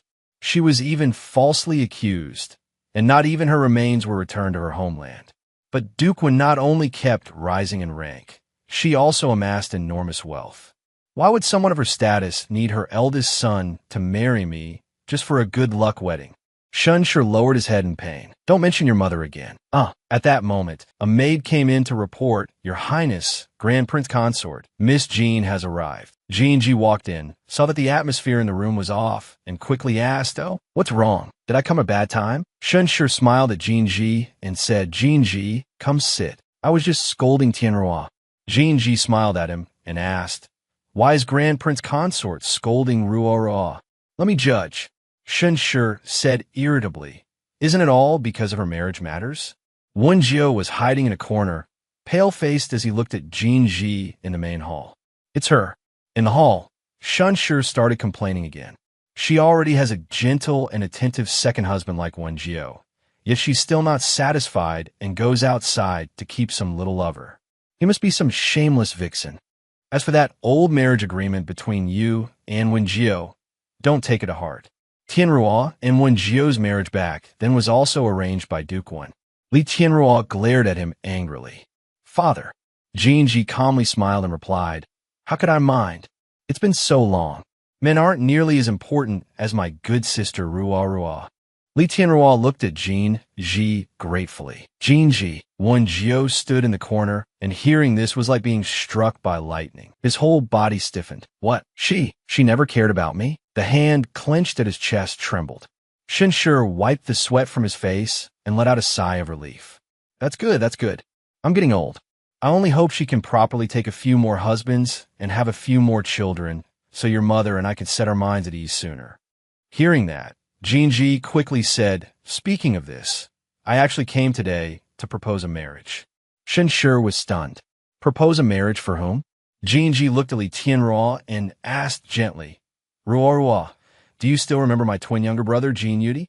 Li Tianru nudda. I remember. He was always shut up in his room when we were little because of poor health, so he couldn't come out and play with us. Jinji lowered her eyes and said coolly, He's fully recovered now. He's also reached marriageable age. Jinji took Li Tianrua's hand and asked with a smile, Ruorua, what do you think of my younger brother? Would you be willing to marry him? In the small courtyard, inside the room, Dietin opened his little money pouch and counted it again.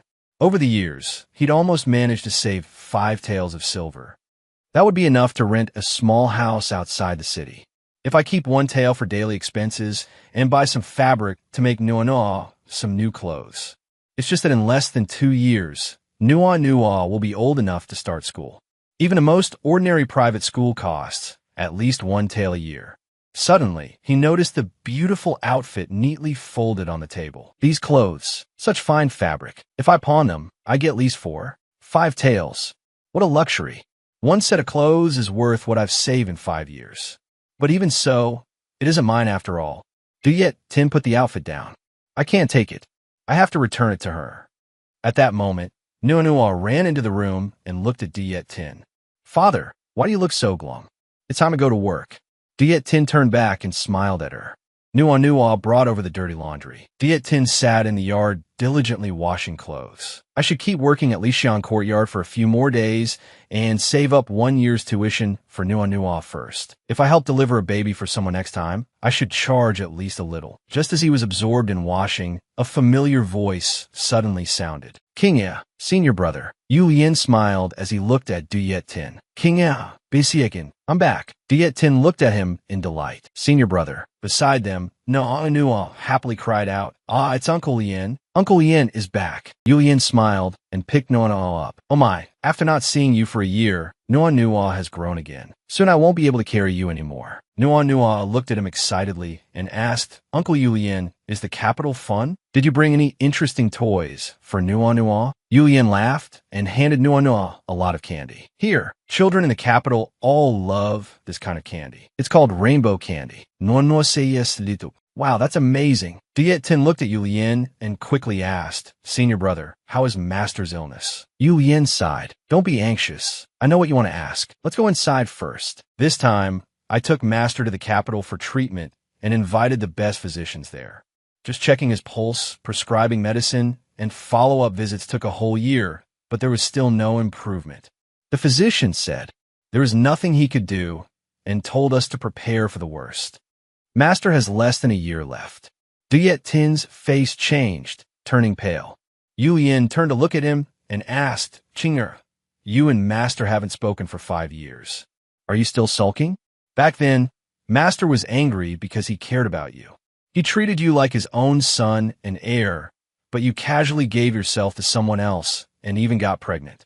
He gripped Diet Tin by the shoulders, and Diet Tin said agitatedly, "After all these years, even though Master resented me, he still let my child and me stay, gave us a place to live, and gave us work, didn't he?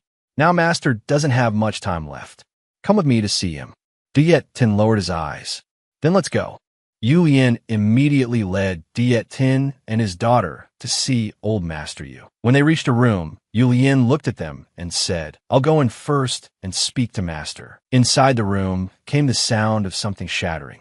Old Master Yu roared angrily. "Tell him to get out. He's not my disciple anymore. Even if he kowtows 100 times now, I still don't want to see that ungrateful beast again."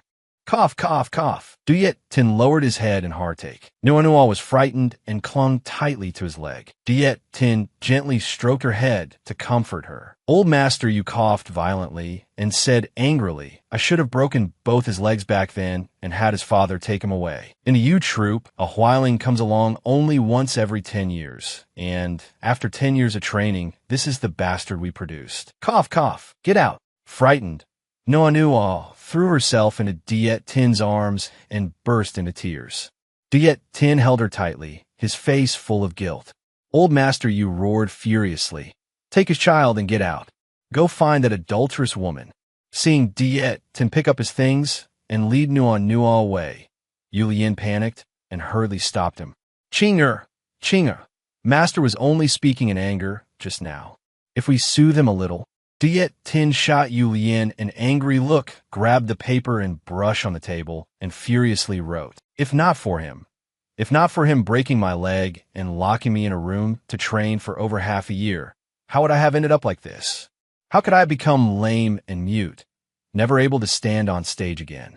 And how could I have gone through 10 months of pregnancy with no one to take care of me? In the end, I could only cut my belly open to take the child out. I'm moving out now. I don't want to stay at Lixiang Courtyard for even another moment. Yu Yin looked at him awkwardly. Chinger, are you really not going to meet my younger brother? Jinji hooked her arm around Li Tianruo's and asked, Li Tianruoviga. Later, I still want to find Diet Tin and talk to him again. I just feel like there's some misunderstanding that still hasn't been cleared up. Jinji lowered her eyes to hide the loneliness in them, then looked at her with concern and said, You really are foolish. With his background, even if you brought him back as a concubine, Grand Prince Consort probably wouldn't allow it. 5 years have already passed. Even if that person back then really was him, if he no longer has any feelings for you, then you should let go of the past and look forward. His hand tightened on her sleeve. Li Tianruo looked at Jinji and said gently, Jinji, thank you.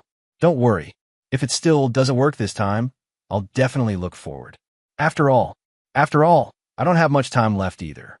Ji gripped her arm tightly. Ruo, I don't have much time left to confess honestly to you either. Li Tianruo waved to Ji. I'm going to Lixiang courtyard, the subordinate secretly observing the two of them. When Jiao sat his room, heartbroken.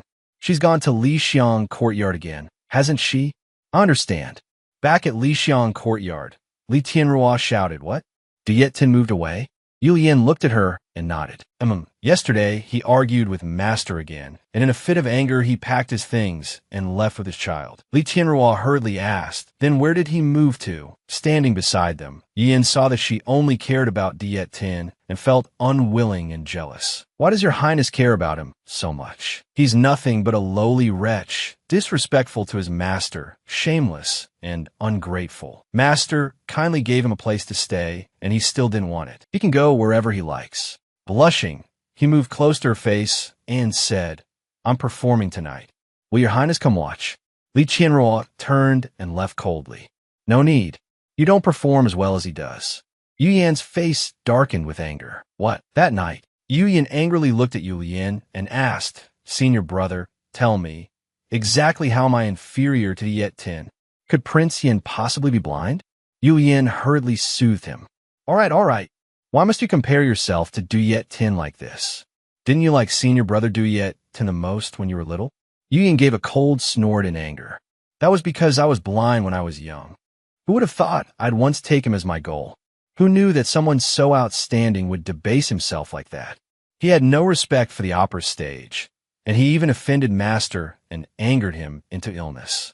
I'm different. I'm going to inherit Master's Troop and let Huailing be passed down forever. Just then, Zhang Shi came over, looked at the two of them, and hurriedly called out, Yu Yin, come here quickly. Hurry, something's wrong. A moment later, in the main room, Shun Shi sat in the center, with Wen Jiao and Ru Hua behind him. Shun Shi looked at the crowd and asked coldly, which one of you is the Huailing Yu Yin? Yu Yin knelt on the floor and said gently, replying to Grand Prince Consort, this servant is Huailing Yu Yin. Shun Shi angrily slapped him, then lifted his chin, his gaze cold and sharp. So you're the one seducing my daughter. You really are very pretty, but do you know what your status is? Yu Yin let out a cold laugh and looked at him.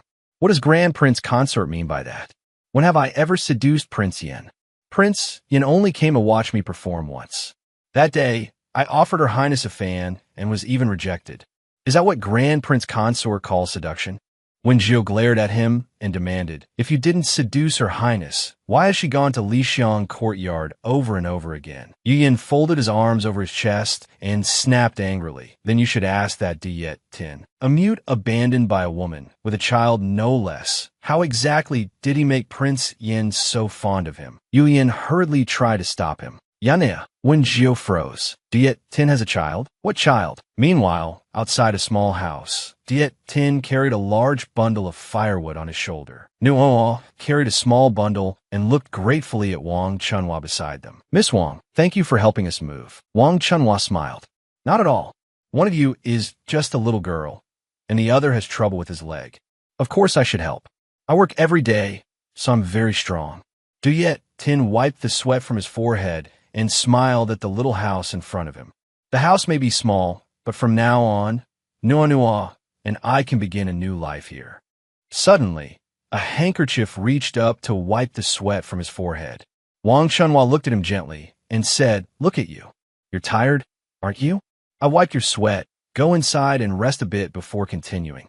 Li Tianruo arrived just in time to see this scene, and her face darkened. Wang Chunhua enthusiastically helped Diet Tin arrange the house. All right, let's see if there's anything else that hasn't been moved in. I'll help you bring it all inside. Diet Tin hurriedly waved his hands to refuse. It's fine, no need. Suddenly, a chill ran down her spine, and Wang Chunhua turned around. Li Tianruo, murderously furious, raised her fist and sent her flying with one punch. Diet Tin was stunned. Why is she here? Wang Chunhua fell to the ground, clutching her injured cheek, and glared angrily at Li Tianruo. Who are you? Why did you hit me? Li Tianruo stood in front of her and said coldly, I'd like to ask who you are. How dare you lay hands on the man I fancy? Are you tired of living? Diet Tin hurriedly ran over to stop her. Stop. Don't hit her anymore. What are you doing? Li Tianruo angrily grabbed his chin, her eyes filled with killing intent. You moved out of Li Xiang courtyard just to live with this woman?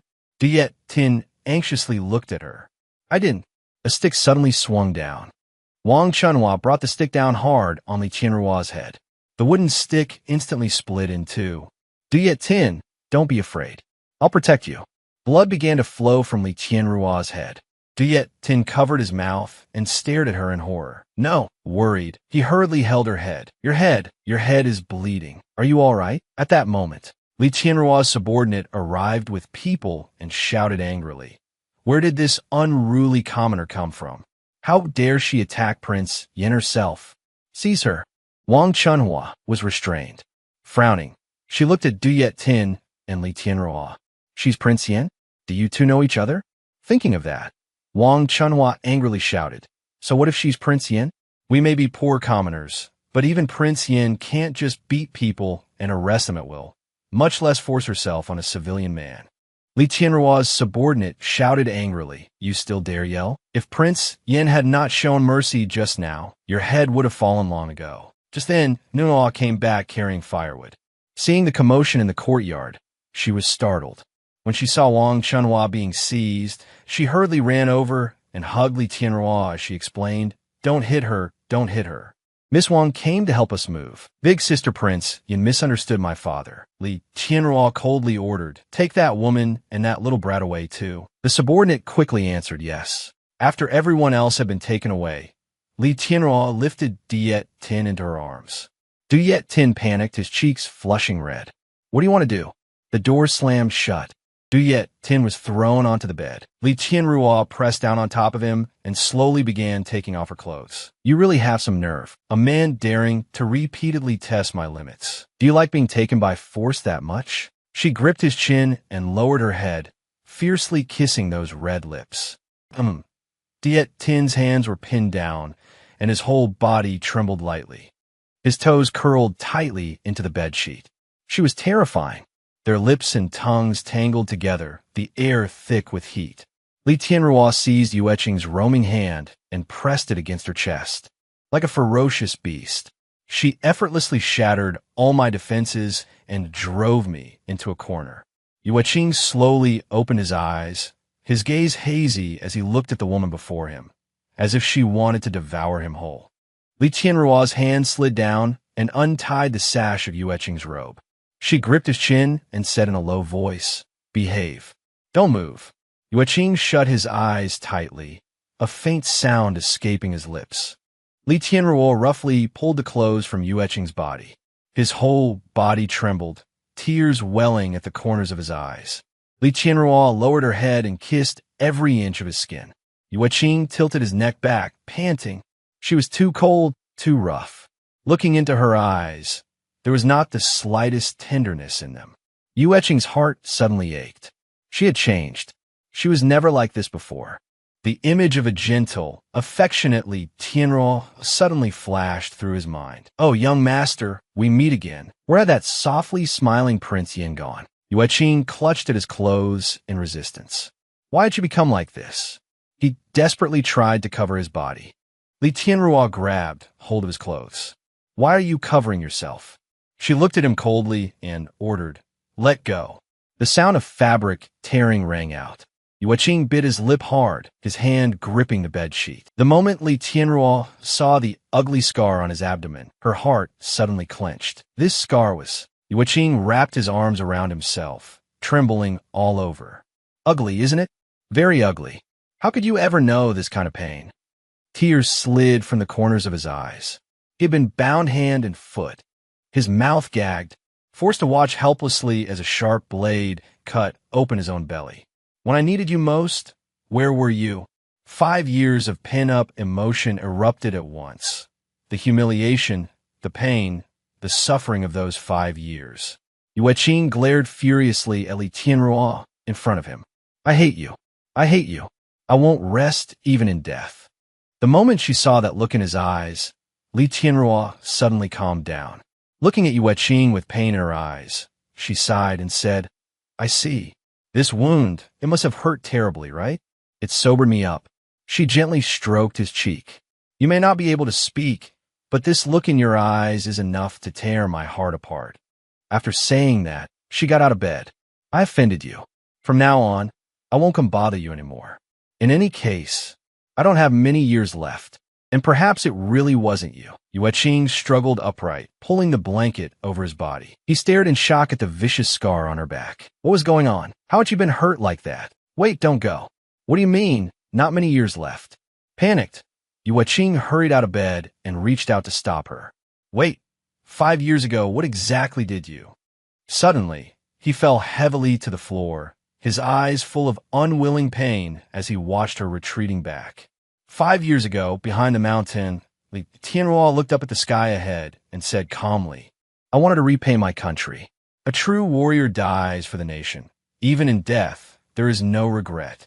How could I ignore affairs of state for the sake of love between a man and a woman?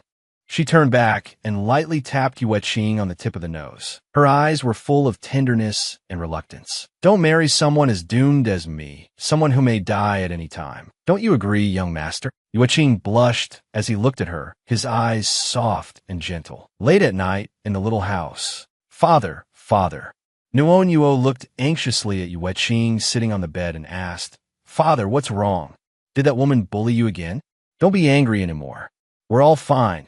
And Wang Erqiu's mother has also been released and sent home. If you're really angry, I'll get revenge for you.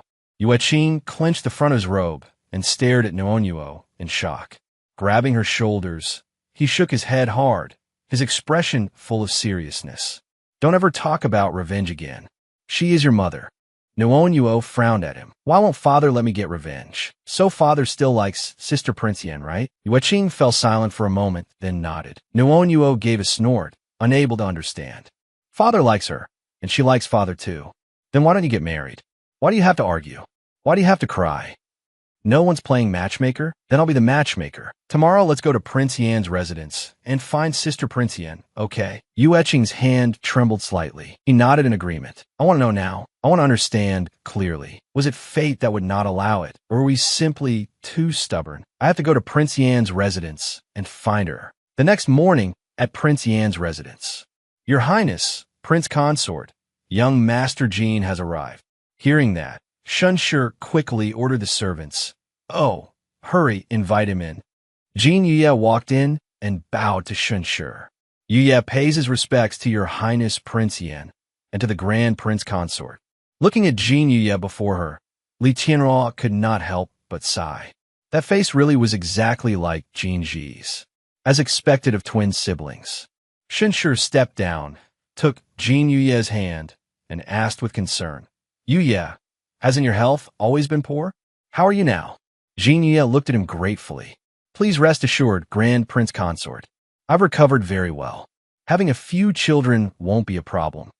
Shunshi's eyes lit up with delight as he looked at him. Oh, my good child, you truly know how to please me. You should get engaged to Tianruo right away. Li Tianruo looked at Jin Yuye coldly and asked, Where is your elder sister? Jin Yuye looked at her gently and replied, What a pity. My sister had urgent business and had to go out to sea recently. I'm afraid she won't be back for some time. It's all right. She already said that all matters concerning my marriage are for me to decide. Your Highness need not worry. When Zhou stood to one side, quietly observing, his face full of loneliness. If this drags on without end, when will it finally stop? Lately my stomach has started hurting. He gently stroked his swollen belly. I'm so tired. I really can't take it anymore. I truly don't want this child anymore. At that moment, a servant entered and reported to him. Prince Consort, there's a cripple outside with a child. He says he wants to see His Highness Prince Yan. When Zhou frowned tightly. What? I hadn't even gone to find him yet, and he's already come to my door. Thinking of this, he turned and walked out, coldly ordering, Don't tell His Highness yet. I'll go take a look first. Bring a few more men. The servant immediately replied, Yes. Outside, the gate guards coldly told Yue Qing and his daughter, His Highness Prince Yan is receiving an honored guest today. Please wait here a while longer. Nuonyuo tugged at Yue Qing's sleeve and said sensibly, Father, sit and rest for a bit first. Looking at the Prince Yan residence before him, Yue Qing's eyes were full of resolve. No need. I'll stand here and wait for her. A hand holding a drug cloth suddenly came from behind and clamped tightly over his nose and mouth. Nuonyuo looked at Yueching in alarm and panic. Father! Two subordinates grabbed hold of Nuonyuo. She struggled wildly and screamed, "Help! There are bad people!" Yueching's consciousness gradually grew hazy. Nuonyuo, don't touch my daughter. Drugged, Yueching lost consciousness. Nuonyuo shouted anxiously, "Father!" Furious, she broke free from the grip of the two subordinates. "Don't touch my father! You can't touch my father!" Nuonyuo's strength suddenly burst forth, knocking the two servants back. The two servants stared at her in frightened shock. "Oh, how is this little girl so strong? That's terrifying. She's so young and already this strong." Wenjiu, hiding in a corner, angrily ordered them, "What are you standing around for? Hurry up and seize them and take them away." The subordinates hurriedly replied, "Yes." Inside, Shenshi frowned and asked, "What's all that noise outside?" Ruhua hurriedly replied, "It seems someone was making trouble at the gate. This servant just went to check. A man and a child were taken away." Li Tianru fronat. "What? A man and a child?" Worried, she hurried outside. "I'll go take a look." Seeing her like this, Jin Yuye felt a sinking disappointment in his heart. "Your Highness!" Outside, Li Tianru swept her gaze around. There was no one there at all. Taken away already? At Flowerful House, people bustled in and out. The owner of Flowerful House said angrily, "A cripple? We don't take cripples here. If you're giving him away for free, that's another matter." The man smiled. "Free, no money needed. Look, this cripple isn't bad looking. He used to be a flower spirit too. Though he's mute now, he's still quite passionate during his monthly blooming period." The owner of Flowerful House lifted the chin of the unconscious Yueching and nodded in satisfaction. "Oh, he's pretty enough. Fine. Since he's free, I'll take him. Let's see if anyone likes this type. Or, there are other ways to play with him too." Elsewhere, the two subordinates looked at Nuonyuo in their hands, not knowing what to do. "What about this little brat? Kill her?" "I can't do it." "You do it." But the master didn't give any instructions. "How about tossing her into the lake while no one's watching?" Furious, Nuonyuo sank her teeth hard into his hand. The man screamed in pain. Let go. She's about to bite it off." A fist flew over and smashed in his face, sending him crashing hard against the wall. Li Tianruo looked coldly at the other man and asked, "Who is your master?" Seeing her come to save her, Nuonyuo hurried over in delight. "Sister Princian." The servant panicked. We're done for." Li Tianruo picked Nuonyuo up and looked at him coldly. "You still haven't answered me. Who is your master? Who ordered you to do this? Where is that man? Tell me the truth. If you do, this prince will spare your life." Terrified, the man dropped to his knees and begged, "Spare me, your highness. I was only paid to do the job. I don't know who paid me. That cripple has probably already been sold to Flowerful House by now." Li Tianruo's expression changed at once. "Flowerful House? How dare you?" At Flowerful House, Yueching slowly came to. So dizzy, his hands were bound tightly to the bed frame above his head. Startled and frightened, he looked around. "Where is this?" Seeing that he was awake, the owner of Flowerful House sneered. "Oh, awake now? Want to know where this is?" Three beautiful women appeared behind him. Looking at Yueching, he said coldly, "Where else could it be? This is Flowerful House. These ladies here are your guests. Serve them well, and you'll live comfortably from now on." The green-haired woman licked her lips as she looked at Yueching. "Even if he's a cripple, he's really beautiful. Little beauty, and so cheap too. What a bargain tonight." The owner of Flowerful House grabbed Yueching's chin and smiled at the three women in front of him. "Ladies, enjoy yourselves. After all, this one is both crippled and mute. He can't resist. Play with him however you like." Yueching trembled in terror. "No, don't." The green-haired woman could not wait any longer and stepped forward, gently caressing his cheek. I'm first." Then a gentle voice sounded out. "Wait." Interrupted in the middle of their fun, the blue-haired woman shouted angrily, "What now? I can't wait any longer." Fuyo walked in gracefully and said to her, "My apologies, ladies. This one is no longer for sale tonight." The brothel owner frowned tightly at once. "Wait, Fuyo, what do you mean by that? What gives you the right to make that decision on your own?" Fuyo looked at him indifferently. "Owner, this mute man is a midwife. Taichung is about to give birth and is in terrible pain. Let this midwife go deliver the child. Surely you don't want anything to happen to your son, do you?" The owner's eyes lit up. Taichung is about to give birth. Go quickly, let's see. Fuyo coldly ordered the servants. Why are you still standing there? Take him over at once. Yueqing was led away by the servants.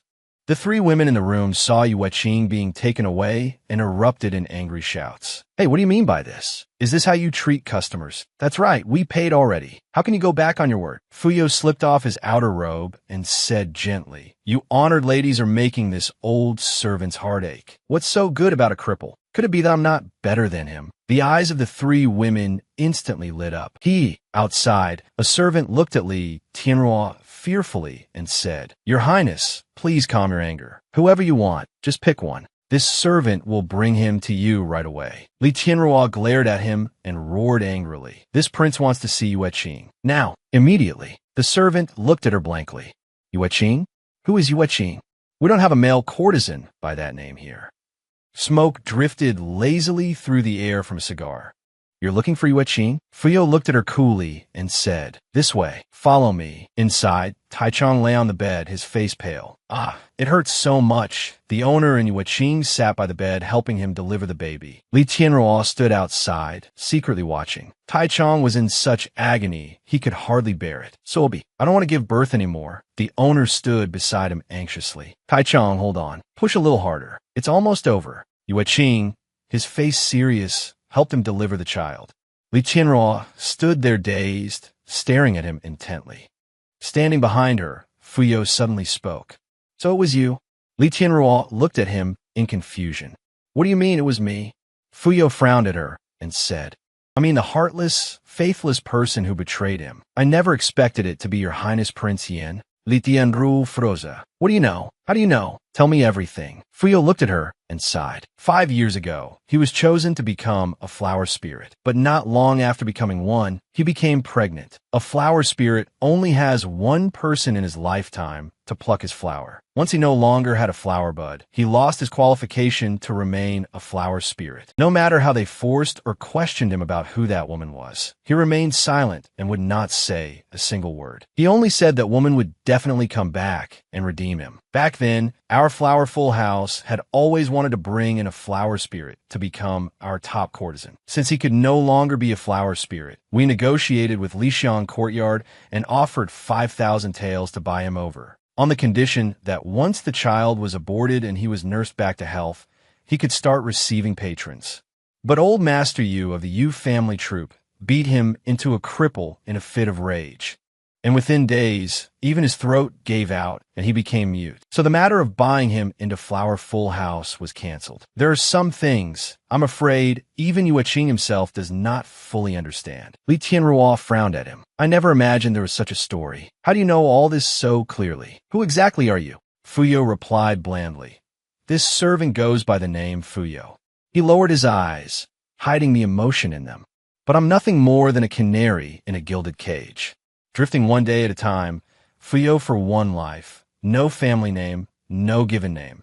A short-lived fate. Even I have forgotten who I really am. Late into the night, the cry of a newborn rang out. A plump, lovely baby lay in Yueqing's hands, wailing loudly. Yueqing let out a sigh of relief as he looked at the child in his hands. The brothel owner joyfully took the newborn girl into his arms. Oh, it's a girl, my darling little granddaughter. I'm so overjoyed, exhausted all over. Taichung looked at Yueqing gratefully. Thank you. I really thought I was going to die. The owner also looked at him gratefully and said, Thank you so much. I offended you earlier. If we ever need a midwife again, I'll definitely invite you. After saying that, the owner pulled out 2 banknotes and handed them to him. This is a small token of thanks. Please take it. Yueqing hurriedly waved his hands to refuse. No need. It was only helping someone. Then he saw Li Tianrua standing outside. Yueqing was startled. Why is she here? Did she come to save me? Seeing that Yueqing had noticed her, Li Tianrua suddenly panicked, not knowing how to face him. She quickly turned to leave. I should go instead. Fuyo looked at her coolly and said, You've clearly already come. Why is your highness avoiding him? Li Tianrua lowered her eyes and said dejectedly, That day, I was blinded by anger and offended him. He surely doesn't want to see me now. Yueqing hurried over and embraced her from behind. Li Tianrua stiffened all over and looked at him in surprise. Yueqing silently held her tightly. Li Tianruo coughed awkwardly twice. Ayu, it's good that you're all right. I'll take you home. Yueqing nodded hard. Fuyo stood to the side, smiling as he watched them. Inside the little house, seeing Yueqing return safely, Nuonyuo hurried over. Father! Yueqing quickly crouched down and pulled Nuonyuo into his arms. Nuonyuo. In his arms, Nuonyuo burst into tears. Wah, father, are you all right? It's all because Nuonyuo is too weak right now and couldn't protect father. Wah. Yueqing hugged her tightly and comforted her. Nuonyuo, it's enough that you're safe. Nuonyuo's eyes shone brightly as she hurriedly said to him, Father, it was Sister Prince Yin who saved me. She's really strong. She sent the bad guy flying with one punch. Li Tianruo coughed awkwardly twice. It was nothing. Just consider it compensation for what happened 2 days ago. If there's nothing else, I'll be leaving first. She turned to walk outside, but Yueqing hurriedly grabbed her. Don't go. Nuonyuo, being sensible, happily looked at the two of them and said, Sister Prince Yin, father doesn't want you to leave. I'll go outside first. You two take your time talking. The two sat on the bed. Yueqing's whole body was tense. They clearly already had a child together, yet sitting side by side, they were still as awkward as strangers. He stole a glance at Li Tianruo beside him, then lightly poked her. Yueqing handed Li Tianruo a sheet of paper. Li Tianruo took the paper. Written on it were the words, Does the wound on your back still hurt? She looked at him and said softly, It doesn't hurt now. Only when the weather changes. What about you? Is that wound of yours from giving birth? Yueqing nodded. After giving birth, it hurt for a whole year. Now it's healed. Can two wounded people still start over from the beginning? The two of them were so shy they didn't dare look each other in the eye. Li Tianruo gathered all her courage and took Yueqing's hand. Yueqing's heart began pounding uncontrollably, and her cheeks flushed red. Her hand was so warm. Li Tianruo wasn't doing much better either. His heart was racing just as wildly, and his hand felt cool. Yueqing hurriedly pulled his hand back, cheeks burning red, then picked up paper and brushed to write. It was me. Just then someone burst in. Qingya. Yu Yin rushed in, flustered, and said, Qingya, this is bad. Master. The next morning at Lixiang courtyard, Yu Yin stood beside the bed and quickly said to Elder Yu, Master, Yueqing is here. Do you want to see him? He's kneeling outside. Outside, Yueqing and Nuonyuo knelt on the ground, hearts heavy. Master, last night Li Tianruo had looked at Yueqing and said, That day, when you were being entertained at Huaman House, a man told me. When you were pregnant, Huaman House paid 5,000 taels to buy you back, abort the child, and make you their top performer. At the time, the head of Lixiang courtyard had already agreed to it. That day, the steward of Huaman House brought a group of men to Lixiang courtyard demanding the person. It was Elder Yu who blocked them outside. Elder Yu looked at the owner in fury and said, Please go back. That wretch broke the rules of our sect, so I crippled his leg. From now on, I'll lock him up here and let him live or die on his own. The owner was stunned and frowned at him. What do you mean by this, Elder Yu? This deal was as good as done. And now you want to go back on your word? Elder Yu bowed and apologized. Sorry. This old man admits his fault before you all. At that moment, Fuyo stepped forward and advised the owner, Enough, father. What use is spending 5,000 taels to buy back a cripple? The owner glared at him angrily and shouted, What do you know? If our Huaman House got a performer as exceptional as Hualing, we wouldn't earn merely 5,000 taels. Fuyo pulled out a stack of banknotes and said coolly, Let's go back. I'll make up father's losses. The owner took the notes and frowned at him. Fuyo, isn't this the money you saved to buy your own freedom? Fuyo put an arm around his shoulders and smiled. Of course not. In this life, Fuyo doesn't want to leave Huaman House. I'll stay by father's side. We're all lowly people no one thinks much of. We see each other day in and day out, so it's better for both sides to leave each other some dignity. No need to make such a scene. Hearing that, the owner snorted. Let's go. Back in the present, Elder Yu lay weakly in bed and said, I won't see him. I won't. Tell him to leave. Yueqing knelt outside, covering his face as he sobbed. Yu Yin stood with his hands on his hips, looking at him in disgust. Master won't see you. Go. Nuonyuo tugged at Yueqing's clothes and softly called, Dad. Yu Yin angrily shouted at the two of them.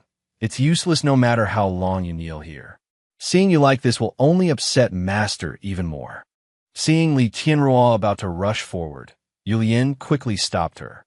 Your Highness, the Yu troops' affairs should still be settled by us ourselves. Yu Yin glared furiously at Yueqing. With a cold huff, he grabbed Yueqing's hand and pulled him away. Come with me. He handed Yueqing a costume robe. This is the stage costume you wore 5 years ago. Master still couldn't bear to throw it away. If you can return to how you were before and stand on the stage, maybe Master will be willing to see you once. I'm not doing this for you, but for Master. Master never married in his whole life. He only had the 3 of us disciples, and he treated us like his own children. Let him leave this world with peace of mind. Yu Yin lowered his eyes. Yueqing took the costume, looking troubled. But what should I do? My leg can stand, but I can't stand steadily at all, let alone dance. Even if I could dance, my throat can't sing a single tune anymore. He raised his head and looked at the stage in front of him. A deep longing rose in his heart. Can I really stand on the stage again? Li Tianruo and Nuonyuo stood to one side, watching him. When Li Tianruo saw Nuonyuo suddenly run off, she hurriedly asked, Little one, where are you going? Nuonyuo quickly replied, to think of a way. Li Tianruo walked over and picked Yueqing up. Come, let's go think of a way too. At the medicine shop, the physician looked at Yueqing and asked, Young Master's leg was broken many years ago, wasn't it? If it had been treated in time back then, the bone might have been set. But now it's been too long. The broken bone never healed together properly, and it's already injured the sinews and bones. It aches terribly with the slightest movement. There's no way he can stand for long. Li Tianruo put an arm around Yueqing's shoulders to comfort him, then looked at the physician and asked, Is there any other way? At least to reduce his pain and let him move around more freely. The physician looked at Yueqing awkwardly and said, Making him completely like a normal person would be difficult. I can prescribe some medicine to ease the pain so he can stand a bit longer. But this medicine is rather expensive. 1 packet costs 100 taels of silver. Enough for half a year. Yueqing's face darkened when he heard that. 100 taels. Li Tianruo's expression didn't change as she took out a gold ingot. I'll take all of it. Yueqing panicked and quickly stopped her. Stop. 100 taels is enough for Nuonyuo to go to school for the rest of her life. This leg is already ruined. There's no need to spend that much money on it. He hurriedly waved his hands to stop her. Li Tianruo misunderstood and thought he was worried about her purse, which only made her pity him more. He really was used to living such a hard life. If you come with me, will you still be afraid of not having money in the future? Yueqing lowered his head in embarrassment. Who said he was going with her? He picked up paper and brush, wrote something, and handed it to the physician. Just 1 packet first. I'll slowly pay the money back later. Seeing that, Li Tianruo didn't force him. She looked at the physician and asked further, besides medicine, is there any other way to make walking easier? The physician looked at her and quickly replied, Other than medicine, I'm not too sure, but with his condition, if the injured leg could be fixed in place, it might be more convenient. Li Tianruo's eyes lit up. Something to brace the leg? At the Jin family. Yuya, when will Jin Ji return? I need to ask her for something. Jin Yuya scratched his cheek and answered hesitantly, Sister, probably not for a few more days. Business is keeping her very busy. Li Tianruo looked at him and hurriedly asked, Since Jin Ji does business, she must know about many unusual things. Is there anything that can brace a leg? Jin Yuya froze. Brace a leg? He glanced at Yueqing, who was standing nearby on a cane and greeting him politely, and his expression suddenly turned unhappy. Jin Yuya went over to help Yueqing sit down. Let me see. Lift your leg. If we use soft leather to make a leg guard and thicken the knee area, it might provide some support. Li Tianruo looked at him in surprise. Yuya, I didn't expect you to know so much too. Jin Yuya smiled and replied, Yes. After following my sister around all these years, I've learned a little. I'll ask her to bring some back. Looking at Yueqing in front of him, Jin Yuya suddenly understood. So this was the person? Back then, when he heard that Li Tianruo already had someone in her heart, he had grabbed Jin Ji's hand in shock and heartbreak and asked, What? Sister Ruo already has someone she likes? Jin Ji smiled at him and said, Shh, don't tell anyone else. She only told me. He seems to be a young man in an opera troupe. He's very beautiful and sings very well. These days the 2 of them are together every day. What a pity, though. To redeem him would cost at least several hundred taels, and Rua's family doesn't have that kind of money. When Jinya heard that, he didn't know whether to feel happy or sad. Right, in the end, people still had to be properly matched. Who would have thought that the poor daughter of a fallen general's family would become His Highness Prince Yin today? Thank you. Then I'll send someone to pick it up in a few days. Jinya looked at Yueqing and asked, "You can't speak?" He leaned close to Yueqing's ear and warned in a low voice, "I'm warning you. Don't think that just because you have a child, you can let your guard down. There have never been too few men around her. I, too, am someone irreplaceable to her. Whether as a friend, a younger brother, or a man, I am the one who will stay by her side for life. So either hold on tight or obediently step aside. I won't wait that long." Yueqing lowered his face, his mood turning heavy. Li Qianrua turned around and asked blankly, "What's wrong? What were you two talking about?" Jinya stepped forward and smiled at her. "Does your highness need anything else? I can ask my sister to bring it back too." Li Qianrua smiled at him and said, "Bring some more good cloth for my father as well." Standing behind them, Yueqing clenched his hands and looked at the two of them unhappily. Late at night, in the small room, Nuonyuo looked pitifully at Yu Yin and said, "Uncle Yin, I need your help with something." That day, Prince Yin had booked out all of Lixiang courtyard early. Yueqing drank the medicine, fastened the leg brace, and changed into Hualing's costume from those years. Yu Yin sighed and smiled at Yueqing, unable to hold back his emotion. "Look at you. Once you're in costume, you're still just like back then, still as beautiful as you were back then." Yueqing looked at himself in the mirror, his eyes full of heavy thoughts.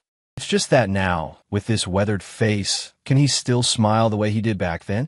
As for your throat, there's nothing we can do. We'll just take it one step at a time. Li Qianrua held out her hand in front of him. "I'll help you onto the stage." Yueqing waved away her kindness. "I have to walk up there myself." He struggled to stand and took tiny steps. Back straight, walking to the side of the stage. Looking at the familiar view below, Yueqing couldn't stop the tears from falling. The scene from his stage was still the same as back then. He stepped forward, and suddenly a sharp pain stabbed through his knee. His face turned pale, and Yueqing lost his balance and fell to the floor. Li Qianrua couldn't bear to watch him like this.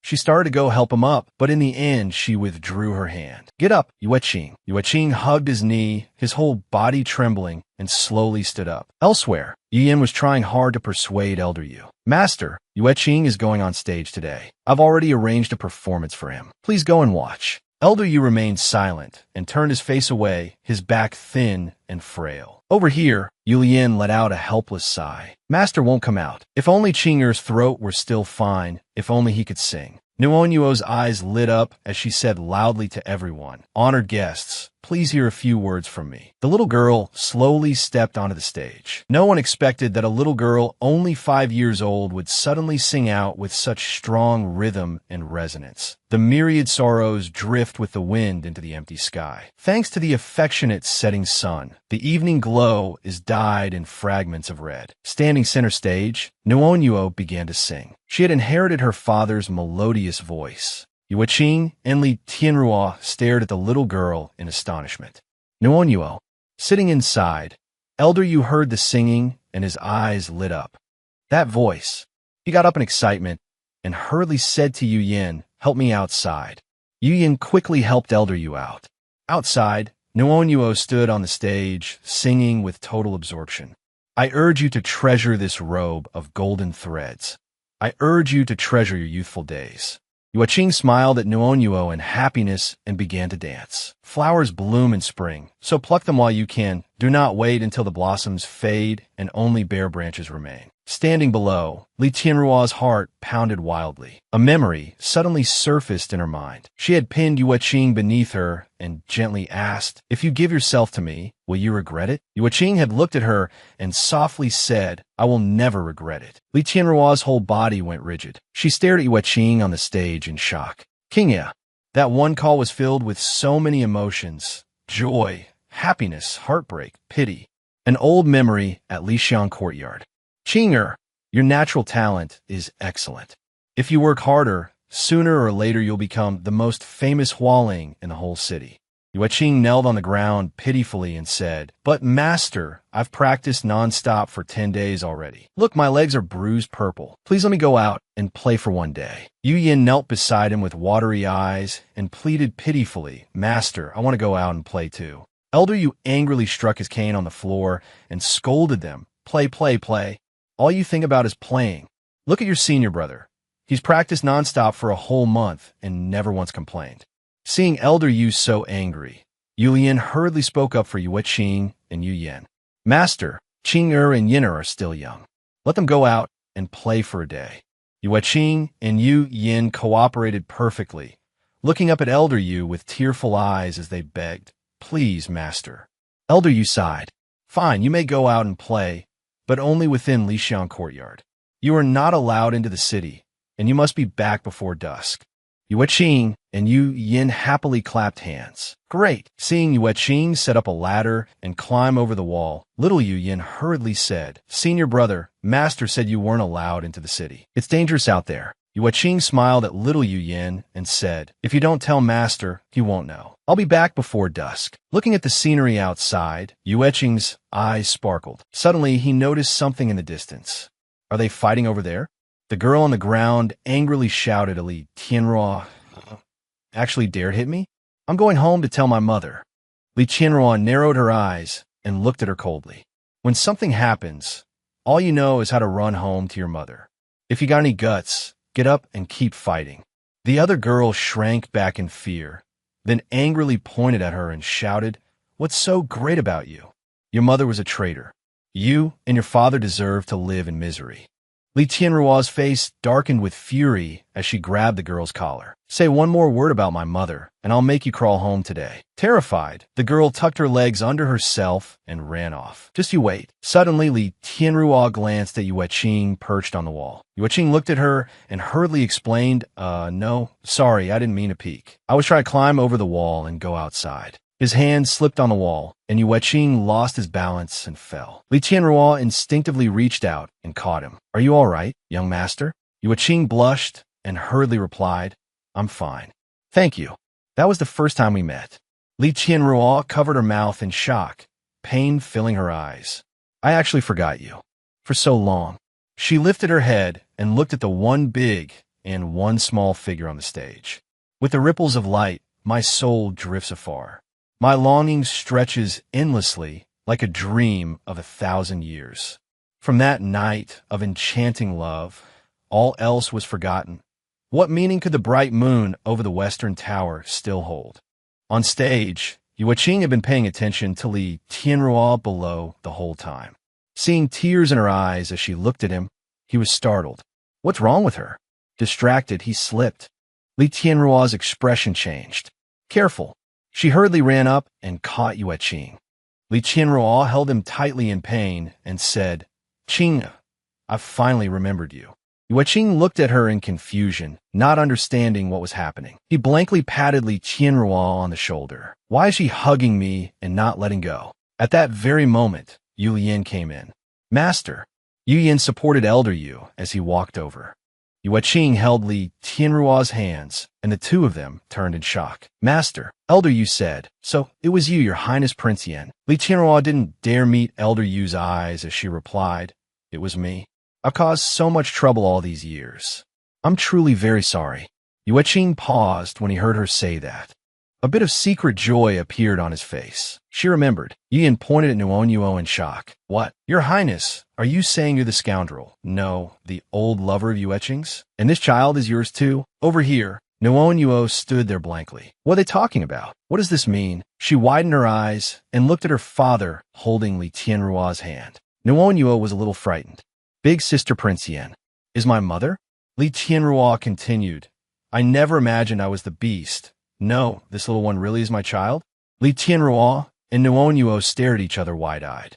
Instead of being happy, Nuonyuo cried out and ran away. "No, I don't accept this. My mother is a bad person." Li Tianrua couldn't catch hold of her in time. "Hey!" She quickly ran after the little girl. "Where are you going?" Yueching stood there, feeling consoled. He knelt before Elder Yu. "Master." Elder Yu's eyes were dark with sorrow. I understand. Let be then." He gently embraced Yue Qing. In the end, it was all fate. You rebellious disciple. Seeing Yin crying miserably, Yin found it strange and asked, "Why are you crying like that?" Yin frowned. "Why do you talk so much? Who asked for your concern?" Yin lowered his head and fell silent. That night at the residence, Li Tianruo anxiously said, "What do I do? I can't find that little girl. Where did she run off to?" Yue Qing waved his hand. Calm down, calm down." He took Li Tianruo's hand. "Come with me." Yue Qing pointed in one direction. "Over there. That way." Dodo said to Nuonyuo, "I told you so. Big Sister Printian looks a bit like you." Zhang San'er stood beside them blankly, and Ban Xiong added, "You should trust your father's eyes. Isn't this a good thing? You have a mother now." Nuonyuo lowered her head and stayed silent. "Is she really my mother?" Li Tianruo stood in a corner, secretly watching Nuonyuo. "It's really unbelievable. Even now, I still can't describe how I feel. That little girl, what's her name?" Yue Qing held his cane and wrote Nuonyuo's name on the ground. Li Junnu. Li Tianruo stared intently at this name, quickly committing it to memory. Li Junnu, Li Junnu. Nuonyuo sat silently in a corner. It really was a beautiful name. At Li Tianruo's residence. Where did Her Highness go? The guard answered with a worried expression. She went to Lixiang Courtyard and booked the entire place. Her Highness told this servant to come back and pass on a message. She said she won't be returning to the residence tonight. Wenjiu and Madame Shun were both alarmed when they heard this. What? Wenjiu suddenly felt unwell. Ugh, Yue, Madame Shun asked anxiously. Don't panic. Wait until she comes back tomorrow, and I will definitely teach her a lesson. You should rest first. As for that opera singer from the U Troupe, leave him to me. Wenjiu thought to himself, this is bad. If Her Highness finds out that child is hers. Wenjiu rubbed his belly with one hand. Then the child in my womb won't be the eldest daughter anymore. On the other side, Yin held Nuonyuo's hand as they walked. Nuonyuo asked, Uncle Yin, why can't I go home? Yin replied, your father and mother finally reunited after so much difficulty. Let them talk tonight. Nuonyuo is such a sensible child. Can you sleep with Uncle Yin tonight? A worried look appeared on Nuonyuo's face. All right, then tell me, Uncle, what will father and Sister Prince Yin talk about? Will Sister Prince Yin not like me? Yin said helplessly, how could your mother not like you? Parents all love their children. As for what they'll talk about, Yin froze, thinking, how am I supposed to explain this to a child? At this moment, inside Yu Qing's room, Yu Qing and Li Tianruo were embracing intimately. Li Tianruo boldly kissed Yu Qing on the lips. She pushed him down and whispered softly, Qing, I've finally found you. Yu Qing could no longer hold back. Your Highness. Li Tianruo slowly removed his clothes. Your Highness. She gently raised her hand to Yu Qing's neck, and at that very moment, the flower appeared on Yu Qing's forehead.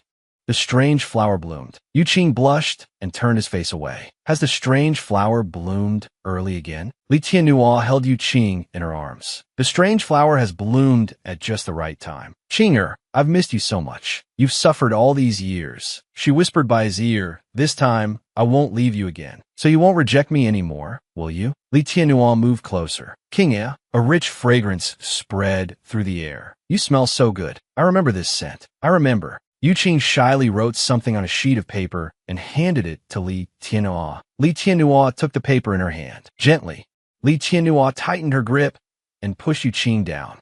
I will be gentle. Li Tianruo slowly took possession of Yu Qing. Suddenly, Yu Qing stiffened. It must be because the strange flower had bloomed. Yu Qing looked uncomfortable, his body seeming ready to melt away. He was unwilling, yet deeply satisfied. She was his flower picker. Back then at Lixiang Courtyard, Qinger, you're sneaking out again? It's so late. If Master finds out. Yu Qing calmly climbed a ladder and slipped out over the wall of the residence. Senior brother, please keep it a secret from me. I'm begging you. He scaled a high wall of Lixiang Courtyard. Passing through the bustling streets, he ran down a narrow lane, the thread tied to his little finger leading him onward, all just to meet that person.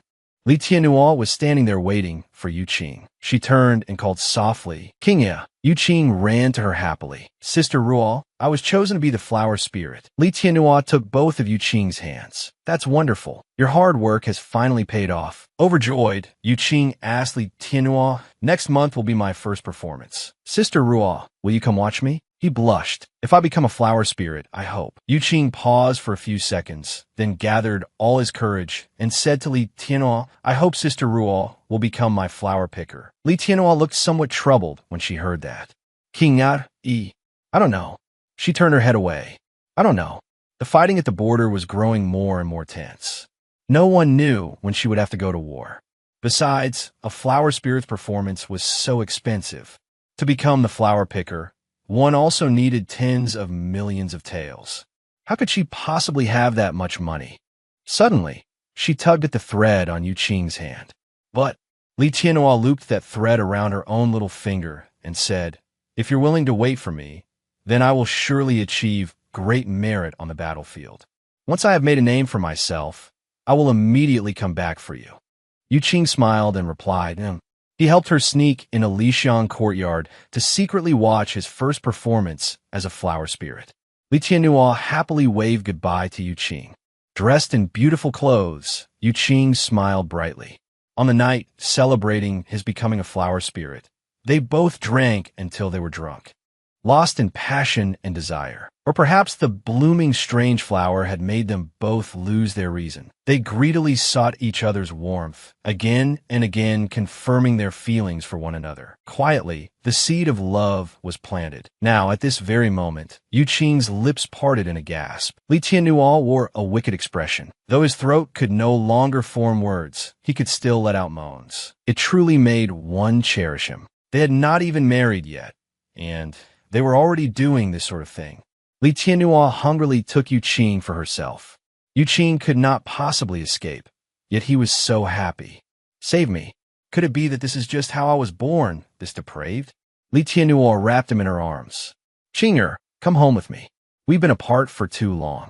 She promised Yu Qing, if you want to earn your own living, I won't stop you. I'll buy a small house next to the prince's residence for you. Leaning close to Yu Qing's ear, Li Tianhua whispered, whether you want to do business or help deliver babies, that's entirely up to you. Yu Qing thought to himself, I don't want to leave her. But he sat up and made a decision. Still, I have to see Master off first. The image of old Master Yu, his hair completely white, appeared in Yu Qing's mind. In that room, over the following dozen days, Yu Qing stayed by old Master Yu's side every day. He sat there attentively, taking care of his master. Nuonyuo obediently brought over a cup of tea for his master to drink. Old Master Yu seemed to have accepted Nuonyuo's existence as well. He gently patted Nuonyuo's head. Yinner, after I'm gone, the Yu family opera troupe will be yours. Lying on his sick bed, old Master Yu instructed his 3 disciples, find a suitable flower picker. You're of age now too. The flower spirit must be passed down from generation to generation. Yu Yin obediently answered, Yes, Master. Yu Yin remained silent. Then old Master Yu said, All of you go outside. Lian'e, stay. After saying this, Yu Qing and Yu Yin stepped out. Old Master Yu sadly said to Yu Lien, Lianer, after all these years, do you know your mistake now? Yu Yin immediately knelt down and admitted his fault. This disciple knows he was wrong. This disciple deeply regrets it. Master Yu's voice tightened. Did you think that without Qinger, you could become the flower spirit? You probably never expected that there was also Yinner. Only the purest and most passionate person can completely absorb the 100 flowers' essence and truly become a flower spirit. You have always been hard-working and diligent, yet I never chose you, because you were burdened with far more than those 2 children. Old Master Yu continued. Even though Qinger lost his voice and lost his chance to stand on the stage, he now has someone important to him and a happiness of his own. The master looked at Yu Lien and said earnestly, Lianer, as your master, I also hope you will find your own happiness. With a sorrowful expression, Yu Lien said, Master, Lianer knows he was wrong. No matter how Master treats me, I have always regarded Master as my own father. I only ask that Master take care of your health. Lian'e, tears streamed down Yu Lien's face. For the rest of my life, I will think of a way to atone. 3 days later, old Master Yu peacefully passed away. His 3 disciples held a simple but solemn funeral for him. It seemed that each of them was about to begin a new life. At Li Tianhua's residence, her voice rang out, Father, I want to marry a man. Madame Shun was displeased when he heard this. Marry who? Don't tell me you want to marry that cripple from the opera troupe. Tianhua, have you lost your mind? Do you know how lowly his status is? Playing around is one thing, but you actually want to marry him? Li Tianhua replied smugly. He's even brought along my 5-year-old child, a daughter. Madame Shun crushed the teacup in his hand in shock. His face lit up. What? A 5-year-old daughter? Where's she? Li Tianhua immediately said happily, he's brought our daughter. They're waiting outside the residence right now. Outside the residence, Yu Qing stood there waiting, holding Noonyuo's hand. Noonyuo asked her father, Father, do you think Grandpa will like Noonyuo? Yu Qing smiled. Noonyuo is so lovable. Of course Grandpa will like you. Madame Shun stood in a corner, glancing at Noonyuo. Is she really your daughter? Li Tianhua crossed her arms and replied, She is my daughter. Madame Shun looked at the girl's adorable face. She really does look like you. Suddenly, Madame Shun put his hands on his hips and said, Damn it. I never thought the eldest daughter of the Li family would actually be born to an opera singer. Fine then. A little later, inside the room, Madame Shun folded his arms and asked Yu Qing, do you know your own status? You really are bold. Yu Qing and Noonyuo lowered their heads and saluted. Madame Shun continued, But for the sake of the child, this time I will make an exception and allow Her Highness to take you in as a lesser consort. Yu Qing suddenly froze. Li Tianhua quickly cut Madame Shun off. No, I want to marry him properly, with an 8-man bridal sedan. Yu Qing was stunned to hear Li Tianhua say this. Hearing Li Tianhua's demand, Madame Shun angrily shouted, Impossible. What nonsense are you talking about? This is a prince's residence. And what is his status? A lowly opera singer. Never mind that commoners and nobles cannot marry. What will people say about us? If the emperor finds out, he will definitely punish you for breaking propriety and disgracing the family. How can you? Yu Qing hurriedly stopped Li Tianhua. Please stop arguing. He picked up a sheet of paper and handed it to Madame Shun. I know my status is lowly and that I am unworthy of Prince Yan. It doesn't matter what happens to me, but Noonyuo is Her Highness's child. I only ask that the Grand Prince Consort keep Noonyuo and let her grow up with the status of Her Highness's legitimate daughter. He gently pushed Noonyuo toward Madame Shun. Madame Shun looked at Noonyuo hesitantly. Noonyuo's eyes shimmered pitifully as she softly called out, Grandpa. Heartbroken, the little girl threw herself into Madame Shun's arms and hugged him tightly. Grandpa, don't you like Noonyuo? Noonyuo missed you. Can you please not argue with father? Madame Shun's eyes lit up at once. He lovingly hugged Noonyuo. I do. Grandpa likes Noonyuo best of all. Heavens, I'm only a little over 30 and I'm already a grandfather. Overjoyed, Madame Shun kissed Noonyuo on the cheek, leaving a clear lipstick mark. Seeing the harmonious scene between the old and the young, the stone in Yu Qing's heart finally fell away. That's wonderful. As long as they accept Noonyuo, I can be at ease.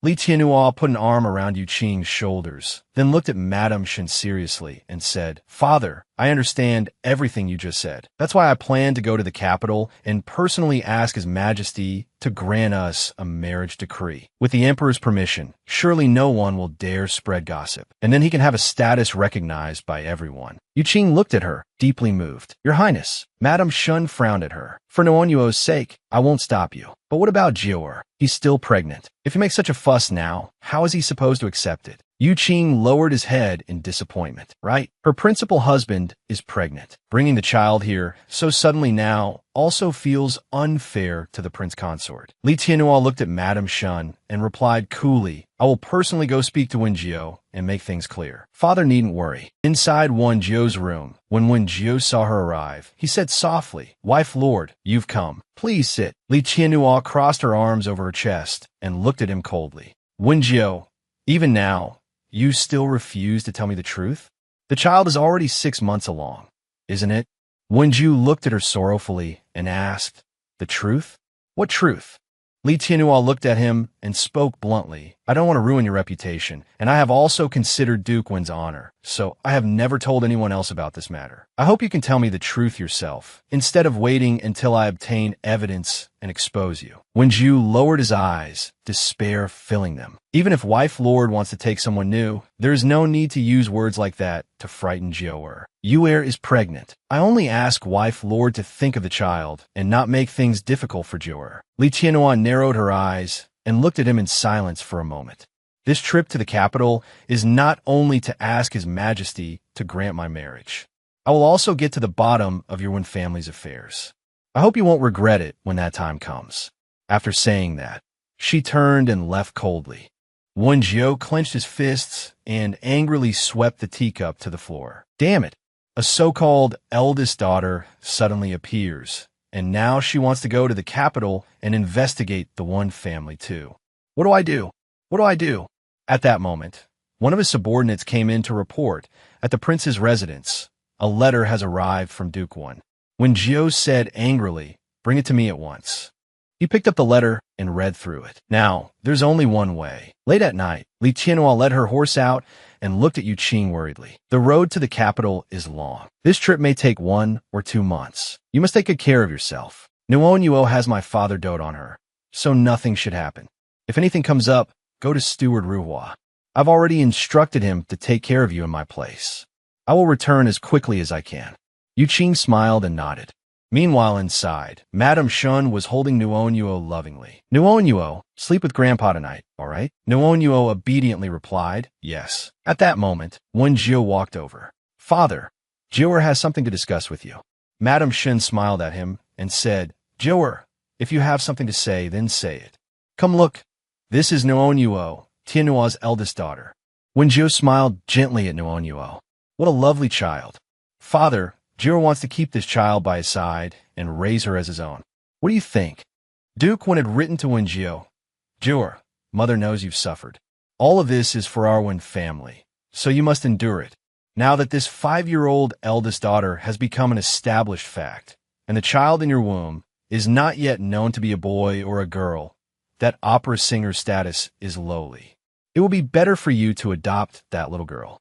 That way, the eldest daughter of the Li family will have a noble upbringing, and surely the Grand Prince Consort will agree. As for her biological father, find a chance to get rid of him. Then that child will be yours. Back to the present.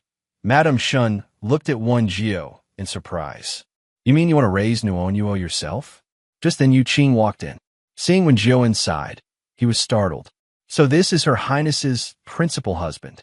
Seeing him approach, Wen Jiao smiled and said, Oh, you've come at the perfect time. We were just discussing this, and now you've arrived, younger brother. Nuon Yuo happily called out, Father. Yu Qing walked in and anxiously knelt to salute. Will he be angry and make things difficult for me? Wen Jiao gently helped Yu Qing to his feet. Younger brother, no need for formalities. We both serve Her Highness. From now on, we should get along harmoniously. Seeing that Wen Jiao did not seem inclined to trouble him, Yu Qing let out a sigh of relief. Oh, he's a gentle person. That's a relief. I hope we really can get along well in the future. Wen Jiao sat down, held Nuon Yuo in his arms, and gently said to Yu Qing, I just spoke with Father. I like Nuon Yuo very much, so I want to acknowledge her as my daughter and raise her as if she were my own flesh and blood. I wonder what younger brother thinks of that. Madame Shun thought for a moment, then nodded and said, That way Nuon Yuo will also have the one family support. As Her Highness's eldest daughter, her future prospects will be bright. I think it's a very good idea. Wen Jiao looked at Yu Qing with a smile. Younger brother, why aren't you saying anything? Nuon Yuo looked at him and frowned. No, Nuon Yuo doesn't want to call anyone else father. Nuon Yuo only has one father. Frightened, she hugged Yu Qing tightly. Father, don't send Nuon Yuo away. Nuon Yuo doesn't want to be separated from father either. Wen Jiao hurriedly coaxed her. Your father will only be staying outside the prince's residence for a while. Once Her Highness returns from the capital after asking the emperor to grant the marriage, your father can move in and live with us. We won't be apart for long. Madame Shun looked at Yu Qing and quickly added, Yu Qing, you haven't yet entered the family, after all. You'll have to suffer staying outside for a while. The prince consort and I will take good care of Nuon Yuo for you. Yu Qing looked at Nuon Yuo with reluctance in his eyes. Right now, entrusting Nuon Yuo to them was also the best choice for her. With a noble adoptive father, she really would live better in the future. As for my own matters, I'll think of something. With that thought, he nodded in agreement. Then Nuonuo will have to trouble the Grand Prince Consort and the Prince Consort. Yu Qing smiled gently and patted Nuonuo's head. Nuonuo, be good, all right? I will come see you often. Late that night, in Wenjio's bedroom, Wenjio sat on the bed and looked at Nuonuo. Come, Nuonuo. Father will peel an apple for you. He picked up a knife and peeled an apple for Nuonuo. Holding the peeled apple in her hand, Nuonuo looked at him and softly said, "Thank you." Wenjio smiled gently at the little girl. "What else would you like to eat? Just tell Father. It doesn't matter if it's mountain delicacies or rare dishes from sea and land. Father will get it for you." Nuonuo took a bite of the apple, looking dejected. "But I only want candied hawthorn and roasted sweet potatoes that Father dug up and roasted with me." After finishing the apple, Nuonuo looked curiously at Wenjio's protruding belly and asked, "Uncle Wen, is there going to be a little sister or a little brother in there? Am I about to become an older sister?" Wenjio frowned as he looked at her. "Well," Nuonuo excitedly continued, "Father even bought me a picture book. It said that after a woman and a man fall in love, the immortals will bless them with a beautiful baby. The baby will look a little like its mother and a little like its father, because the baby is the crystallization of their love." Nuonuo never believed that story before, because I felt Mother didn't love Father at all. But now, seeing Mother and Father like this, I feel that story must be true. So Nuonuo gently rubbed Wenjio's belly. Little baby, you must be born safely and grow up pretty and healthy, okay?" Even though Nuonuo suffered a lot when she was little, a baby is a little fairy as soon as it's born, and lots of people will love it. Seeing Wenjio suddenly start crying, Nuonuo asked curiously, "Uncle Wen, why are you crying?" "Don't cry." Wenjio hugged Nuonuo into his arms and said gently, "Nuonuo, be good. On behalf of the baby in my belly, I'll thank you for your blessing. This child really makes people both hate and love it." Ruhua stood outside silently without saying a word. Before leaving, Li Tianrua had come to her and instructed her, "Ruhua, while I'm in the capital, help me keep an eye on Wenjio and the Wen family. They must not be allowed to harm Nuonuo and Yuding." Ruhua hurriedly replied, "Yes, Your Highness." Li Tianrua turned back to look at her, her gaze icy. "Besides that, I want you to help me find something." Ever since handing Nuonuo over to the prince's manor, Yuding had been so busy every day that he could barely see straight by the time night came, earning a few bits of silver by helping people deliver babies. The family he had helped were deeply grateful and gave him a full basket of eggs. "Thank you, Dr. Yu. Take this basket of eggs. Be careful on your way back." Yuding took the basket, his face full of joy. "That's wonderful. I can make egg drop soup for Nuonuo when I get back." Then he suddenly froze, looking dazed. "Right. Nuonuo is at the prince's manor. I should go visit her. At Prince Yan's manor. Slowly, slowly. Don't fall." Nuonuo stood on the swing, playing happily, and Wang Erqiu and the others were around her too. "Sister Nuo, your new home is so impressive. You're a noble young lady of the prince's manor now." Zhang Sani looked at Nuonuo pitifully and said, "Sister Nuo, it's my turn now. My turn." Pan Xiong looked at the boy and reminded him, "You can't cut in line. I was first." Wenjio sat nearby, smiling as he watched the children, then ordered a servant, "Don't rush. Have them make a few more swings quickly." The servant behind him hurriedly replied, "Yes, Prince Consort." Carrying his basket of eggs, Yuding walked over. When he saw Wang Erqiu and the others, he was surprised. So Nuonuo's friends came too. Inside, Nuonuo happily ran over to Wenjio. "Father Wen, I want to eat an apple." Wenjio gently picked her up and smiled as he agreed. "All right. Nuonuo can eat whatever she wants. I see you've worked up a sweat from playing." Seeing this scene, Yuding's heart suddenly gave a sharp pang. Seeing how harmonious they were, I should have been happy, yet there was bitterness in my heart. What's wrong with me? I should be glad for Nuonuo. At that moment, Nuonuo noticed Yuding outside as well. "Ah, father, you're here." She happily threw herself into Yuding's arms. Nuonuo hasn't seen father for several days. Yuding smiled, crouched down, and hugged her. It seems Nuonuo has grown taller, and chubbier too. Wenju looked at him and said softly, "Since you're here, come in and sit for a while." Preparete. When he saw the basket of eggs, Wenju tactfully refused. "Take the eggs back and eat them yourself." The prince's manor is not lacking in eggs. In the room, Wenju sat on the bed, rubbing his pregnant belly, and said gently, "I truly like Nuonuo from the bottom of my heart. She's lively, kind, and adorable. Ever since she learned I was carrying this baby, she's looked forward every day to her little sister or little brother being born." Beside him, Yuding lowered his head to hide the loneliness in his heart.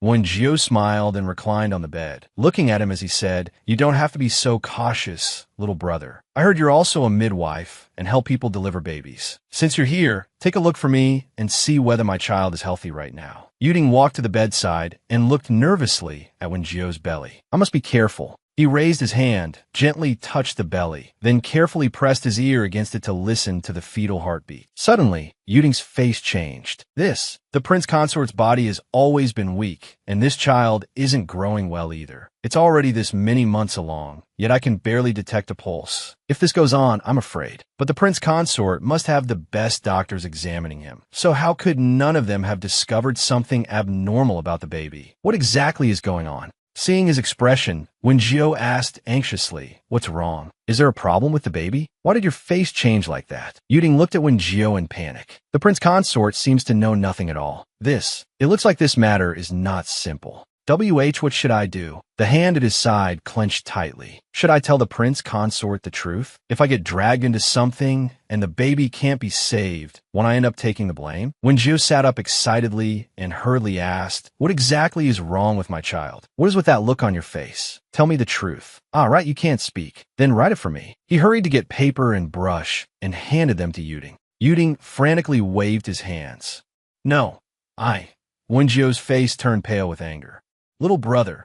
He covered his mouth and retched. "Black." Yuding looked at him anxiously. "Prince consort." Yuding hurriedly supported Wen Jiao. "After all, he is carrying her flesh and blood. How can I just watch him die without helping? Forget it. As a father myself, the child matters most." Yuding picked up the paper and brush and began to write. "The fetus in the prince consort's womb is too weak and needs more nourishment. Avoid worry and overthinking.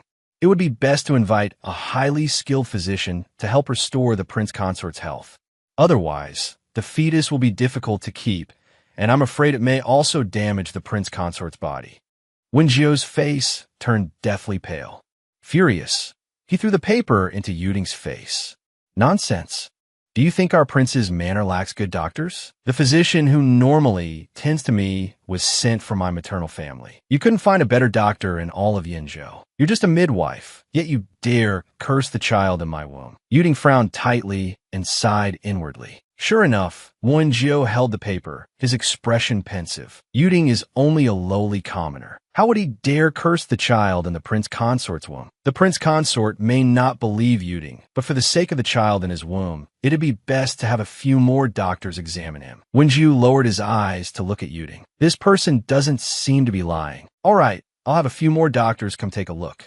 I won't blame you for today. But Yuding, even if you enter the household, you would only be his secondary consort. I'm the principal consort. The two of us are of different rank. I hope you'll be careful with your words and actions and not do anything beyond the rules." Yuding knelt on the ground with his head lowered, looking dejected. In the imperial palace, the emperor called out, "Tianruo, long time no see. I thought you'd finally come to your senses and were willing to return to the battlefield. Who would have thought you came to ask for an imperial marriage decree instead? Our great general of former days has become someone attached to home and family now." Li Tianruo knelt respectfully and said, "Reporting to your majesty, ever since this subject returned wounded, I have no longer concerned myself with state affairs. I only wish to stay by my family's side and enjoy a happy home." Seated above, the emperor idly played with a lock of hair in her hand and said indifferently, "As long as you're happy. It's just that this young master Yuding you want married to you comes from too low a background. The law forbidding marriage between nobles and commoners has existed in Luyun for hundreds of years. There has never been a precedent for a commoner to be taken as either principal consort or secondary consort." Hearing this, Li Tianruo not only showed no fear, but answered calmly, "This subject believes that people should not be divided into noble and base, high and low. Whether court generals and ministers or farmers and blacksmiths, all are citizens of Luyun. A person's character should not be judged by status. Though Yuding was born poor and humble, he is a kind, loyal, and hardworking man. Marriage depends on mutual love. With this broken body of mine, if Tianruo can find someone to accompany me through the rest of my life, I will have no regrets. I beg your majesty to fulfill this wish. A hand suddenly rose in objection. Wait. Duke Wen glared angrily at Li Tianruo and demanded, Your Highness Prince Yin now wishes to openly arrange a proper marriage with a mere performer? Then what does your Highness take Wen Jiao, Prince Consort or Prince Yin, the eldest son of the Wen family, for? Li Tianruo gave her a mocking smile. What a coincidence.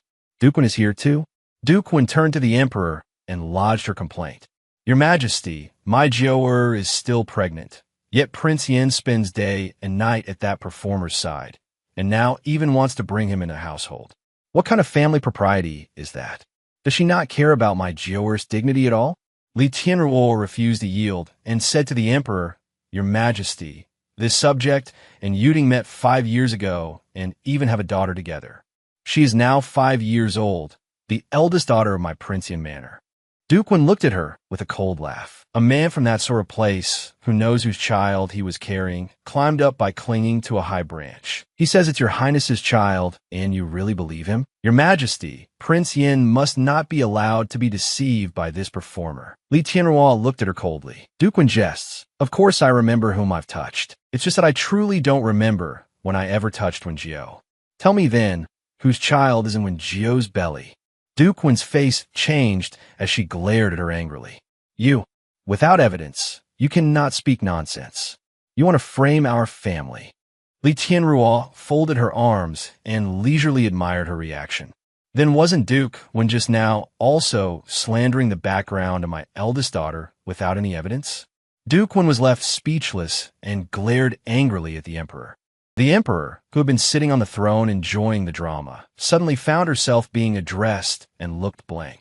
That's it. My turn now. She quickly sat up straight, coughed twice, and said, Actually, I also think the rule barring marriage between nobles and commoners is about time to be changed. But Tianruo, after all, you already have a principal consort. This time I will make an exception, so each of you take a step back. I permit you to marry Yuding as your secondary consort and confer upon your eldest daughter, Li Zhenyuo, the title of heir. But you must promise me that if one day the nation is in danger, you will step forward for the people of Luoyang. Li Tianruo looked at the emperor gratefully. Thank you, your majesty. I would die 1,000 deaths without complaint. That day, another doctor came to take Wen Jiao's pulse. Looking at Wen Jiao, the doctor said, How strange. What's wrong with the fetus in the prince consort's womb? Who said the pregnancy was abnormal? Yuding looked at the doctor in shock. No, how could that be? Obviously it was. After the doctor left, Madame Shun glared angrily at Yuding. Yuding, now you have nothing to say, do you? Since you meant well for the child, I won't punish you this time. Wen Jiao's face darkened with anger. I think you've gone mad wanting to take my place as principal consort. You actually dared to curse the daughter in my womb. Furious, he raised his hand. I treat Nuonyuo like my own daughter, yet you curse the child in my womb. What are your intentions? Terrified, Yuding hurriedly raised a hand to shield his face. Ruhua, beside them, quickly caught Wen Jiao's wrist. Prince Consort, please don't get agitated. Perhaps young master Yuding simply misdiagnosed and had no other intentions. Your anger right now is what's most harmful to the fetus. Madame Shen also quickly stepped forward to calm him. That's right, Jiao. What matters most is that the baby is fine. Asking a few more doctors to take a look is only to be safe. There's nothing wrong with that. When Jiao frowned at him and said aggrievedly, Even so, he cursed my child. I can't swallow this anger. Father, you must punish him. Madame Shun coughed twice and frowned. Then let Yuding kneel here for 2 shirchin. Will that do? Then he quickly helped Wen Jiao outside for a walk. Come, Yue, don't be angry. Let's go stroll in the courtyard. Yuding knelt on the ground and let out a sigh. The Prince Dowager has already shown mercy. In this prince's manner, one really has to be careful at every step. As evening fell, Father, Nuonyuo ran into the room, saw Yuding kneeling on the floor, and asked worriedly, Father, why are you kneeling here? Hurry and get up. Yuding looked at Nuonyuo and hurriedly waved his hand. It's not time yet. I can't get up. Nuonyuo looked at him anxiously and quickly said, Father, what's wrong? Your complexion is so bad. You're completely pale. Yuding looked at Nuonuo weakly in surprise. Huh? Is that so? I don't feel it myself. His face suddenly darkened, and he fainted. Nuonuo cried out anxiously.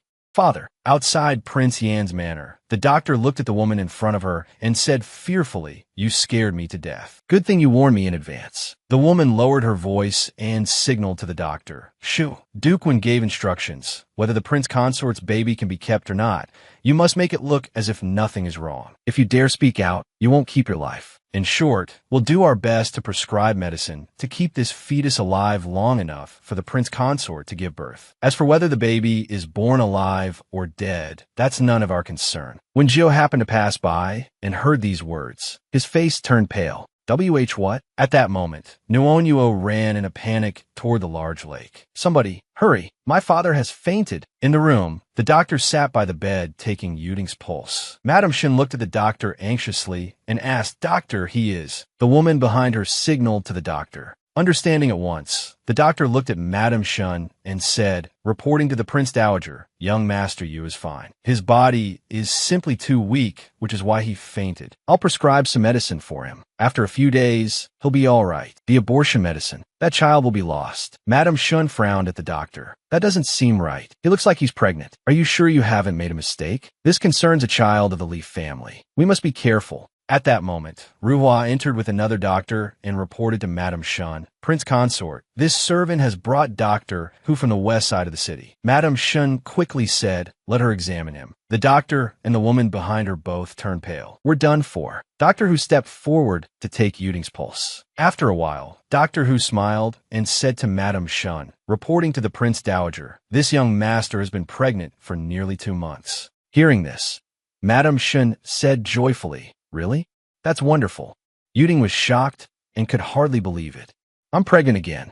Madame Shun excitedly hugged him. Oh, Yuding, you're amazing. You're carrying another one. I really picked up a treasure. I love it to death. After saying that, his eyes narrowed and he angrily ordered the servants. Arrest these 2 quacks for me.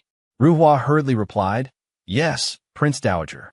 When Gio stood outside, collapsing to the ground in despair, tears streamed down uncontrollably. Why is this happening? Why? When Gio sat collapsed on the ground, his whole body trembling. Why? He suddenly got up and rushed at Yuding. Why did a cheap thing like you suddenly appear and then keep getting pregnant one after another? When Gio furiously grabbed Yuding by the throat. Why are all your children healthy while my child has to suffer like this? Yuding's face turned pale. Madame Shun hurried over and pulled Wenjio away. Wenjio, what are you doing? Stop at once. Wenjio burst into tears, still clutching Yuding's neck as he screamed. I've clearly done everything I was supposed to do, so why is heaven still treating me like this? A hand rested on his. Wenjio. Li Tianhua looked at Wenjio and softly urged, stop. Madame Shun looked at her in surprise. Tianhua, you're back. Li Tianhua supported Yuding and said gently, he is carrying my child now. Wenjio's face turned pale. He ran outside in agitation. Madame Shin looked at him worriedly. Jioer, where are you going? Wenjio ran out quickly, tears falling nonstop. I can't take it anymore. I have to leave here, leave all of these hateful things behind. Madame Shun glared at Li Tianhua worriedly and shouted, Tianhua, how could you do this to Jioer? No matter what, he's still pregnant. Hurry, send people to bring the prince consort back. Li Tianhua looked at him calmly and said, Father, there's something wrong with the child in Wenjio's womb. It may not be mine, but I need evidence before I can act. Jinji is helping me look for proof. Madame Shin looked at her in astonishment, hardly able to believe it. What? Really? You're saying Wenjio's child? Li Tianhua pointed to the palace attendant standing beside her. Father, look at this first. The palace attendant stepped forward and